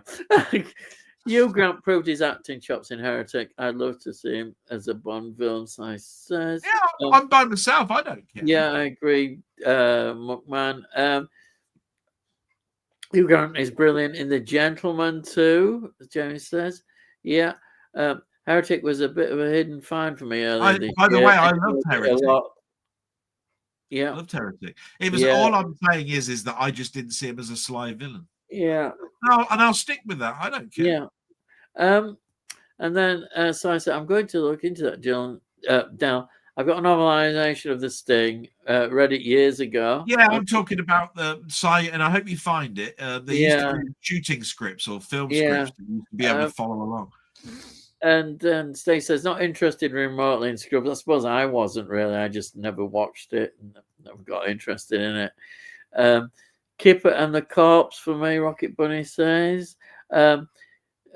Hugh for Bond villain. Yes, thanks, Ian. Says Stacey. And then Dell as Bond villain. There you are. I think I'd be too loud as a villain. Dell as Odd Job. Oh, there you are. You now Odd Job. Now I take offense to that because Odd Job is a fat person with a bowler hat. I must admit, I must admit, I don't like it when people match me up as people that are fat and all that sort of stuff. I do take offense at that. So. Yeah. Stacey's just laugh out loud. And then Stacey says, you are stuck in an arcade game. What one would you choose? Don't ask me, but Delboy knows all about arcade games. I don't know them all. I'm just thinking I'd choose Rolling Thunder. Yeah. Okay, good. And then James says, Ian, I was waiting for my rant now after that comment. Right. Just basically, I just don't like being referred to fat people. That's all, because that's where that's coming from. Havana underrated Robert Redford performance. I've not seen Havana for years and years. I can't really remember much about it, but a lot of people do look at that film now. And then James says, wait for my rant after that comment now. And then so I said, but would Dale be wearing his fedora that he bought for the summer to do this gardening? All right. I did wear a hat to do the gardening when I could, but I Yeah. must admit Oh, it's yeah. been difficult. It's been difficult with my mum. I haven't been able to do much. Yeah. And do you fancy Philomena? Says Stacy. Philomena. Look, I'll tell you what, the only Philomena I know is Philomena Kunk, and I think the person who plays that, Diane Morgan, is brilliant. I think she's gorgeous Yeah. as well. I like her. Yeah. I don't know. Tony says, Stacey, I think that's probably sufficient questions in the end. I usually like to finish not long after 11 p.m. Yeah, Stacey says that was terrific. And Dale, Wonder Woman versus Joker sounds good. Rocket Bunny, don't get me wrong about Outland. When Dell finally shuts up and you end this stream, I'm going to settle down and watch it now. Great. You watch Outland. Brilliant. And Sai says, Rocket Bunny, I think that I might do the same thing. Crikey. We people think we're getting paid to promote it now. Yep. It's a good late night atmospheric film, Sai. It's brilliant anytime. It's going to be almost time for an episode of 8 to 1 by the time we finish tonight. Yeah, I must admit. It says, and then we've got good one, Stephen. A bit like Dell's blogs, Rocket Bunny says, Tony, you can put them in a timeout because you're a mod. Rising Sun, terrific. So Stacy, that's terrific. For Get Carter, yeah, free screening of Get Carter, brilliant. But I have to say, I'm completely out of my depth with all you guys' film knowledge. But every week I end up a few more films to my streaming watch list. That's the best thing. That's the best comment. That's the best comment anybody can make when they come into a stream like this. We're glad. Yeah, and James says no more questions because they want to go to bed. What's your top 10 films for every year since 2017? Just kidding. Thank you. We're all going to. You know what I say to that? Watch one of Ian's top 5 films. I'm just going to look there. What's the best film you've ever seen in the past 5 minutes? Yes. It's very unnerving when Dell leaves his camera on. When he wanders off, it's like he disappears into the void. All right. Okay. I'm actually going to do a top 3 film shorts for every letter of the alphabet throughout November. Interesting. I was so traumatized you reprimanded me for getting one wrong, Jamie. Rocket Bunny was, I'm new to your channel, but videos like that are great as it points me to great films I've not seen. Well, yeah, I think that's what it's all about. It's good. Tony Laffy, James said, my fault, Tony. I don't really say starting with a number for that one. Oh yeah, the numbers one. I was thinking about that one as well. Yeah. I'm waiting for Zed. I already know 2 of them. Oh right. Okay. Not sure if I've seen that. There's a rumor that John Carpenter and Kurt Russell may be teaming up for Escape from Chicago. I don't know. The rumors. Zulu and Zoolander. Yeah. Okay. Zulu and Zulu Dawn. Thanks, Rocket. Rocket thumbs up. McMahon, I fancy your Michael Myers, Wayne's World mask, etc. Yeah. Then thumbs up. And then we've got a bit late. Jim Jam, hi guys. Jim Jam. Thank you for joining us. Even though we're at the end now. Best to Delboy, terrific program. Thank you so much for joining us, Stacey. Brilliant. Thank you. And Jim Jam says, you're all good? Yeah, we're fantastic. Fantastic, Jim Jam. Hey, Jim Jam, good. Thanks. Up the same for you. Nodding off, James. There, we're keeping him away. Susan Sarandon was good in Dead Man Walking. She won an Oscar for her performance. Oh, wow. Yeah. The countdown to 40 has begun. Right. Any fans of the Confession films? They're okay. But they're not carry-on films. They're not carry-on films. That's all I would say. Well, they were a thing of a yeah, time. Yeah. I don't think there's anything terrifically great about them and terrifically bad about them. Yeah. I have the indicator set, James. Yeah, there was an indicator set, wasn't there? They did 2 sets, didn't they? Yeah, I think they did the 3 Timmy Lees, and then they did the 3 that were that didn't involve Timmy Lee, did they? Favorite 90s game, Mech Warrior 2. It was a good game. Yes, it's good night. It's been a pleasure. Well, thank you, Jamie, for joining us. Always good to see you in there. Tony, so do I, and Stanley Long Adventures. All right, okay. Speaking of Prisoner, I do recommend the Big Finish audios. The actor they got to do, Patrick McGowan, is incredibly similar to him, and it really expands on some of the original series episodes. I didn't know Big Finish had done a lot of them. They sound good. They sound really interesting. Jake Gyllenhaal, Large Eyes for the Fly. Interesting, that choice. Yeah, he wouldn't need much makeup, would he? Might have to shave his beard off, though. Bad films, really, but harmless fun, and many well-known faces from the 70s. That's Confessions films. Si says, Night McMahon. Jim Jam says, can't believe Edge of Darkness is 40 this week. Do you remember the original transmission? Bob Peck, rest in peace. Do you know, I don't remember the original transition. I don't even know if I watched it. I know I've heard a lot of people talk about it, but that's my thing on that. Any thoughts? I mean, if it's 40 years old, that's what, 1985? Can't remember it. No, it was a TV thing. I think over a few nights it could have been. I think it was one of those that they did. Shut up, it's too late now. Rocket Bunny says, night, Jamie. Tony says, good night. Yes, mothers, whatever. Rocket Bunny, I'm stuck as a 12-year-old in the Star Wars arcade cabinet, living the life and dreams as an X-Wing pilot. You can't go wrong with that. I mean, the Sega did Star Trek. Yeah. You could be the captain of the Enterprise for the rest of your life. And with that fun thought, I bid you both a good night and thanks for a great stream. Cheers, guys. Thank you, Rocket Bunny, for joining us. And then Tony says, night, Rocket. Si says, night, Rocket.